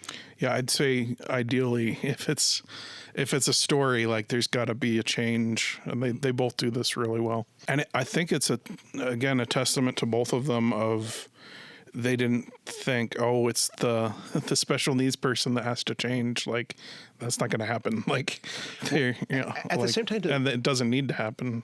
Well, it does a little bit in both. Oh, that's And I was thinking back to I Am Sam because what you do, the change that you see in Sam is he does come to appreciate, and really the catalyst here is his confrontation with Rita, where he realizes that he is a good parent despite his insecurities. Yeah.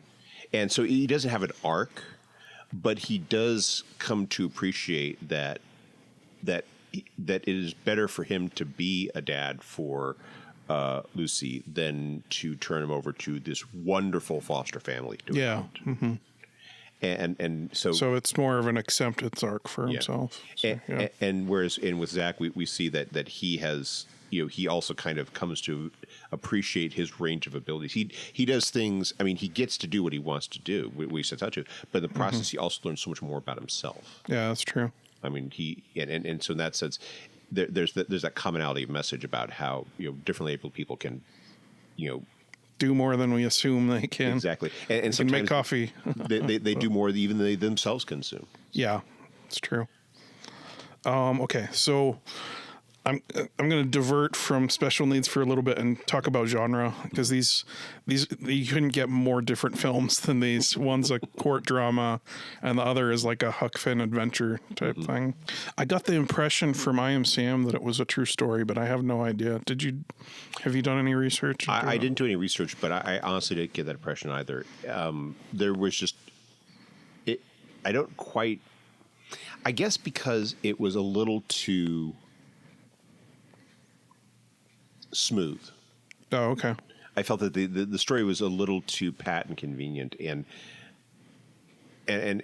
it was, I felt that was good for what the message they were trying to do with it, but it lacked some of the elements that I think you sometimes see in true stories. Mm-hmm. You know, it was the fact that they had such a well-functioning, like the specificity, or the fact that that Sam and Lucy had such a such a successful parenting experience the first 6 years.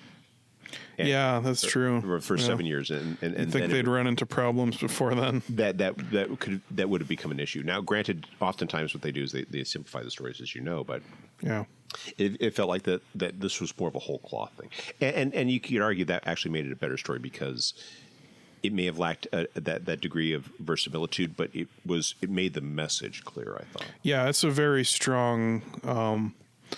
It makes you question, like, should he be the dad at certain points? And you always have the sense of there's the love there. That's unquestioned with the two characters, but like that's not what's in question for the trial. It's like, does he have the capability and the capacity to take care of her? And going back to what you were saying earlier, you could argue that's why you needed an actor to play a developmentally disabled person, because Sean Penn, great actor, he does such a great job of selling his love for Lucy in a way that works with the character he's being asked to portray. Mm-hmm. You never once doubt his affection. I mean, I had a problem with a couple of scenes, like the scene where she's going to school after she's been assigned to the foster home, and he drops the little origami figure to her, and she sees it, and she picks it up. Yeah, mm-hmm. and it's a very touching scene, but at the same time, it's like, okay, I'm a parent. I see an adult male in a tree at the school. Yeah, I'm calling the cops. Yeah, that's true. and that's where you get to the element of fantasy there, just a little bit, not quite as much as in Peter Falcon. That's a great transition, because my next section is accuracy. Yeah, and I guess I'll talk about this first since I can speak to it with Becca. Okay, so I Am Sam. The quirks were pretty accurate, like the having to eat at the same restaurant. Like my sister, we have pizza every Friday, and if we don't have pizza, Becca's really mad. Like there's these things that you do that you have to do them, and kind of that. Well, the patterns provide structure. Yeah, and it's I'm looking for the word. My mom said it. Stubbornness, like just that. And she won't eat Chinese food. Like she won't try rice. Just certain things that like that. So I found that very true. The restaurant thing, and it was pretty amazing that he went to take her to the new restaurant. Like that shows how much he cares about her, even though that wasn't as successful an experience. Yeah, as for sure. Feel good movie might have had it. Yeah, that's where it gets really fascinating. The contrast with Peanut Butter Falcon, where Zach is so, and this gets to this plays to the stubbornness you're talking about. He totally breaks outside of his comfort zone. Yeah, he goes and does something that. That's one thing. That's one of the reasons why I like the scene where he gets into Tyler's boat, because you get the impression that it's like he doesn't know what to do next. Yeah, how to do it. Yeah, he's like, okay, I'll go hide now. Yeah, for a different character, you might have thought that they're just thinking, well, the universe will provide, and the universe does in the story. But he really kind of like has he has step one. Escape. Step two. Question mark. Who knows? Yeah. Step three. Wrestling with saltwater redneck. Yeah. But it shows how in that case, and I think this also speaks to the experience they have with the actor, which is that, how that determination really can help to, and help people is why you might see developmentally disabled people break out of their comfort zones and do different things that they to achieve those goals. But you also get a lot in both films about the support structure, and I want to return to that in just a moment. Yeah. Okay. So let me just finish on Peanut Butter Falcon for accuracy. The mannerisms, of course, are genuine. Like he just has those being Down syndrome, but also the scripted stuff is very accurate. I'm trying to think of some examples. The unscripted stuff? The scripted stuff for Peanut Butter Falcon. Like, of course, just being Down syndrome, he's gonna ace being Down syndrome in the performance. But his obsession with the saltwater redneck, that's spot on. And being a wrestler himself. Yes. Yeah, and I guess that comes from his obsession with being a film actor. So like that's where they got that from. So yeah, that's the biggest takeaway for accuracy. There's only one thing that kind of hit me the wrong way in I Am Sam and I've already talked about it, but when he's up on the stand and the last part when he's saying that speech, and I'm like, this is very not his vocabulary. And then it got to the end and they're like, oh, it's a quote from a movie, it's from Kramer versus Kramer, and I'm like, oh, okay. Yeah. So yeah, they both did a great job on accuracy. They did. But I want to return back to the point I kind of left there, which is that I also appreciate, though, how while this is very much, both were very much, it was, the films were built around Sam, they're built around Zach, built around their journey in life, that it is also about, and this is what I thought was the thing I enjoyed the most about it, was the positive messages about how we oftentimes marginalize developmentally disabled people. Yeah. But having them in our lives is just so enriching. Oh, for sure. Yeah. How especially Down syndrome. Like you hear anybody talk about Down syndrome, it's like they're just, I don't know, there's a glow to them that they just bring this value to your life that I don't know how to explain, but I can see it in terms of the genuineness they bring. Yeah, for sure. They were talking about earlier. As much as the stubbornness of we have to get pizza and all of us want to get Chinese food, ironically, and she doesn't like Chinese. So I don't know. So we get her a hamburger and the nights that we want to get Chinese, but it's as much as, I mean, they're just little inconveniences in the big picture, and just, I didn't know I was going to mention this, but I guess just having Becca here, like, is amazing. And she's having heart problems and a lot of different problems that we're trying to figure out. But there's a trip that she's going to be going on in the beginning of May that they're going to check out her heart and figure out what's wrong. I mean, they know what's wrong, but to figure out what we can do about it. And we've talked to her about this, and it's I don't know, it's tough. Like just that possibility of her not being there, I just can't even imagine. And that to me is what makes both these films as successful as they are, is the fact that they do such a great job of communicating that in a way that feels very sincere and very true. Yeah, for sure. About how having people with different perspectives and different viewpoints and different stages does in terms of shaking us out of our mindsets and preconceived notions, and how we can become better people by being better people to them. Yeah. And how they can enrich our lives. And that is such a great message in both movies. Yeah. Okay, so I've got a couple more sections. This one's going to be short because in both movies, how their conditions affected them. Sam, he basically, I mean, he's independent, but like on a low level of he could work at Starbucks, but he's like not making the coffee yet, but it's like it's awesome though, because it's like a great big step for him to make coffee, and you get that joy from him when he does. And Peanut Butter Falcon, it's kind of different because they don't show him in a normal life context. He's on this adventure with Tyler, but they do, you brought up throughout this of he does stretch himself and learn how to do different things along the way. So yeah, he was doing things that nobody was even asking him to do. Or yeah, he was just learning how to use. And there are times where Becca surprises me. It's like she'll understand something in a way that I didn't assume she would. And I think the coolest thing with Becca is we sleep on couches across from each other in the living room. Sometimes I'll wake up in the middle of the night and she'll just have her eyes open, and I can tell that look of, oh, she's going to have a lot of questions.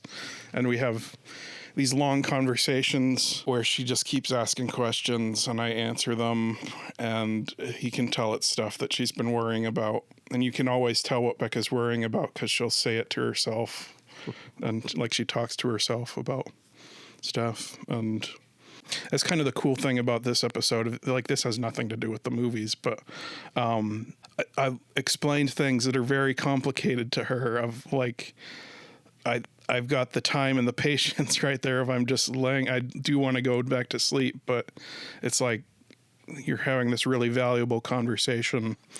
Very complicated things. She, like, you'd assume, oh, she wouldn't be able to understand that. Like, she picks it up really quick, and once she has it, she has it. It's so cool. But,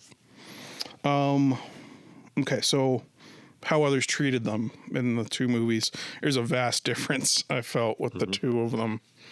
I Am Sam was very negative with the way that, like, basically everybody, except for, I mean, even the lawyer character kind of, well, okay, I guess Annie and the friends, they were the only ones that were basically good to him. The rest of the cast was there to, even as the mom like takes off right at the beginning, and I'm sure that's something that happens.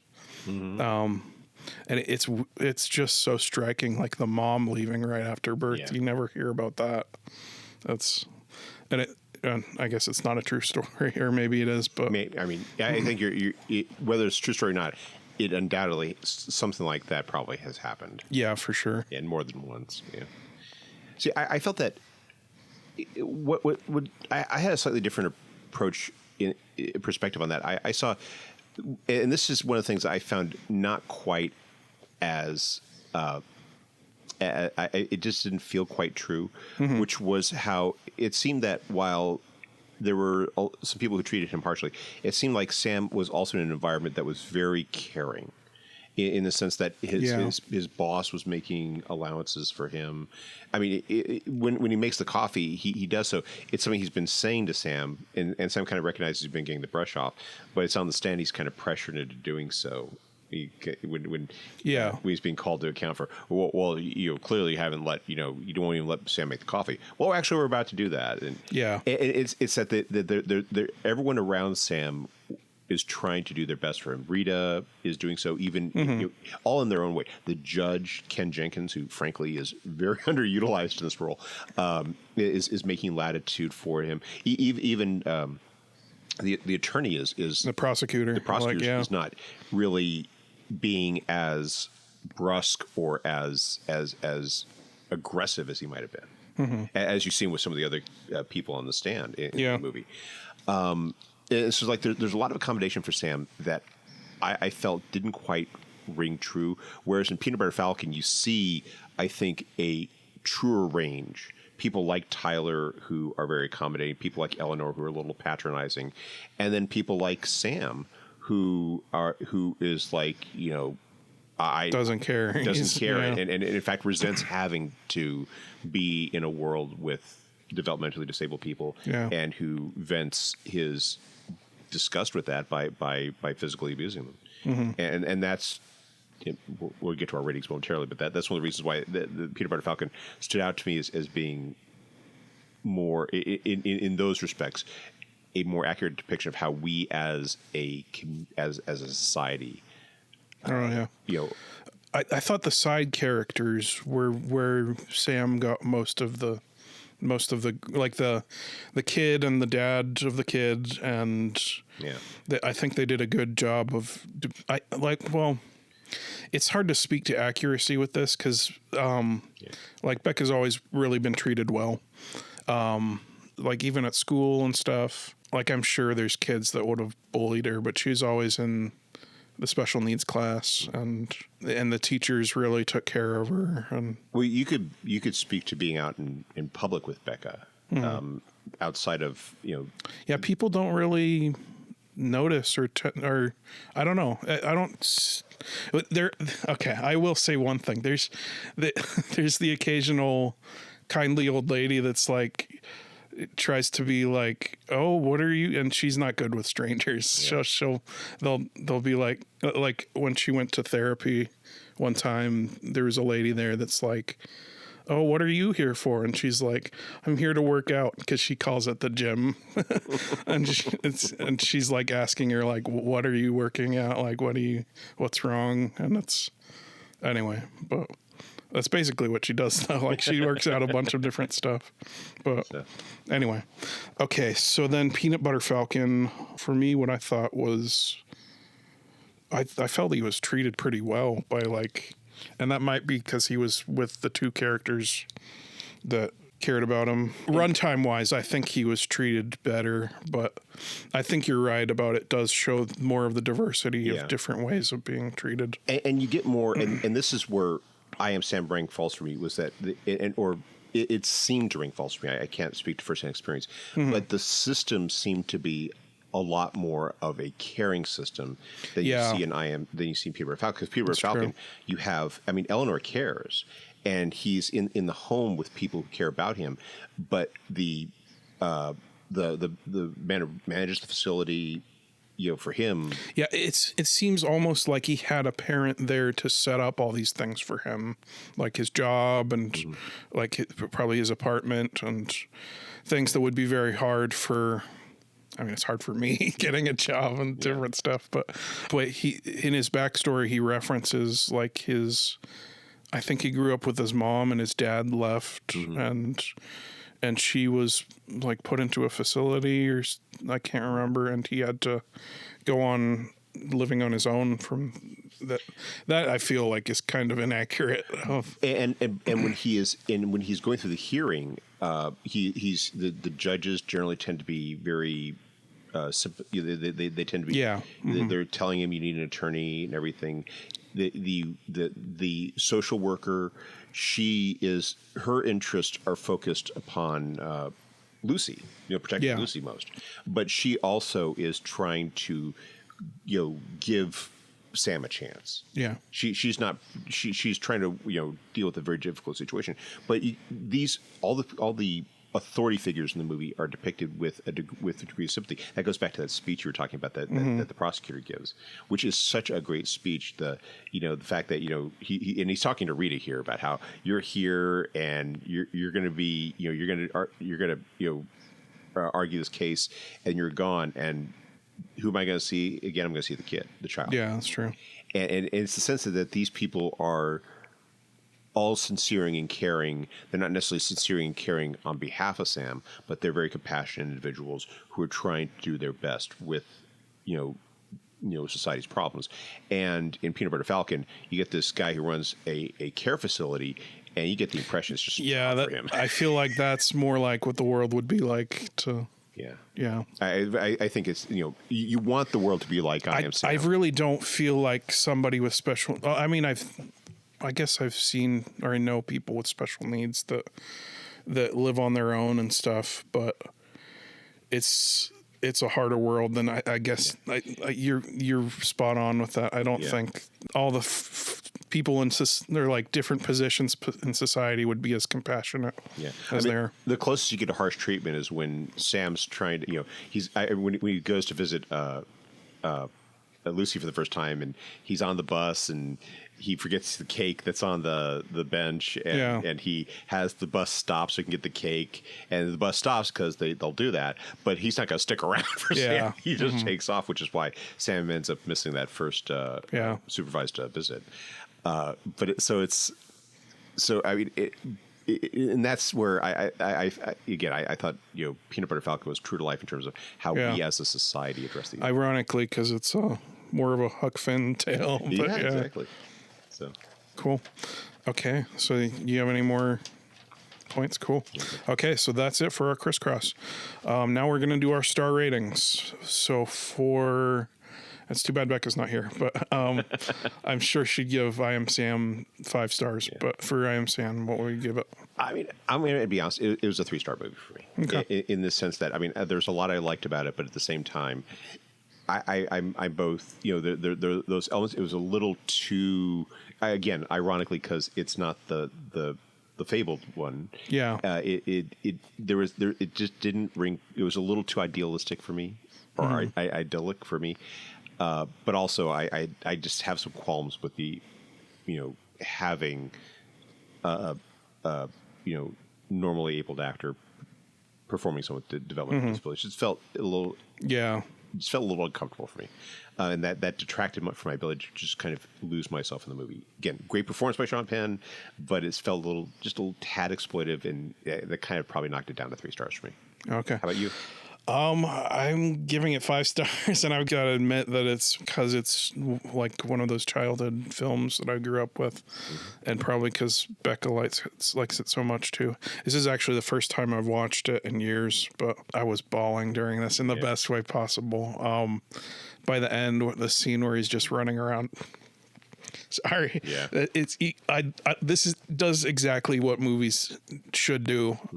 It makes you emotional in that way, where there's sometimes when I'm explaining what happens in movies and in my facets of story episodes where I just get emotional, and there's one at the end of the most recent one where I'm like, why am I getting so emotional when I'm talking about this stupid dinosaur movie for Jurassic Park? But this one, like that scene at the end where he's just running with her, and the joy, the joy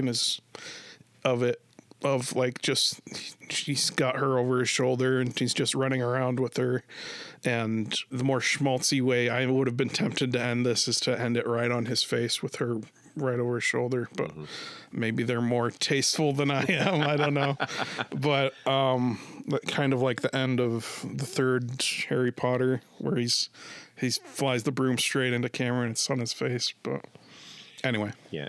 And I think that what you described there is, I think, one of the greatest things about, I mean, really any great work of art, but movies also is the ability to, have that emotional connection. Yeah. Yeah. And I didn't quite have that with I Am Sam, and I think it might have been because it was a bit of there were elements of that felt just a little cold to me. And I mean, it was ones that were tied to when Sam is coping with the system. Oh yeah, yeah, and I didn't mention this. Like they intentionally tint it blue for a lot of the movie.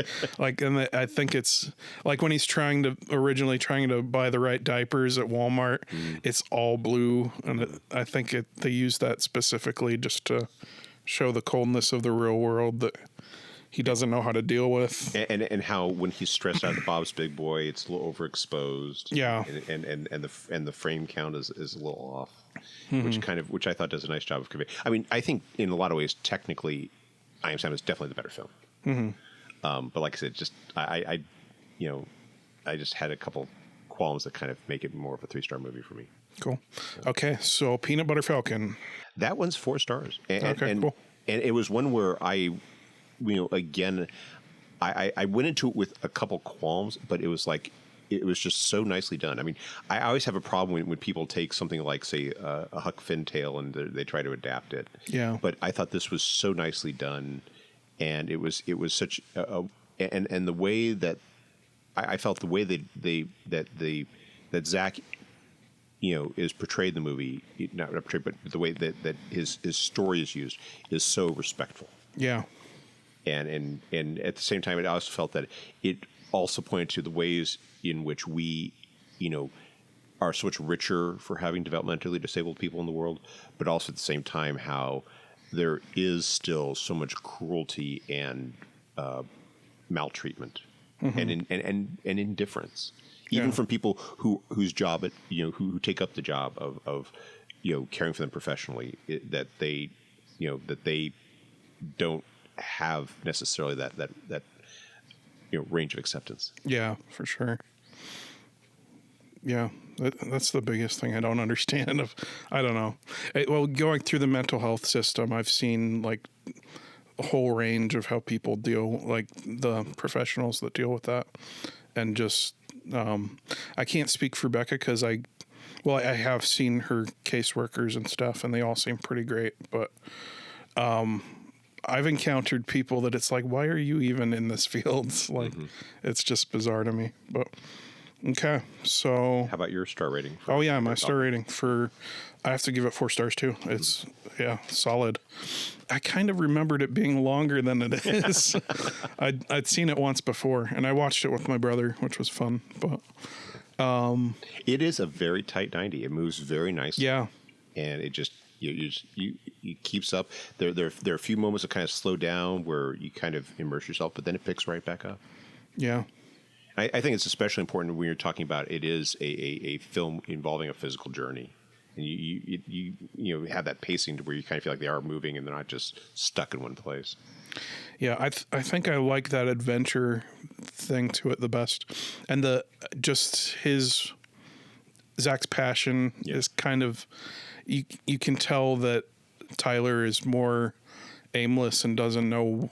I mean, he knows he's going to Florida, but he doesn't know why what he's going to do when he gets there, and it's all vague aspirations about maybe crabbing down there is better, or maybe fishing down there is better or something. Yeah, and then it's just kind of inspiring that I mean, I've been calling it obsession on one end, but it's also just passion for that thing that he wants to do. So, okay. Yeah. So 4 stars for Peanut Butter Falcon.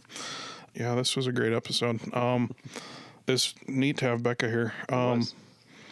Our next episode will be Monty Python and the Holy Grail and The Princess Bride with guest Velia Moncada. And she plays Alice in our short film Time Haunt. Go watch that if you haven't watched it. I am very biased, but I think it's pretty good. Yeah, and that's it for today's episode of the Criss Cross Cinema Podcast. But you wouldn't clap yet, because making something disappear isn't enough. You have to bring it back. Criss Cross.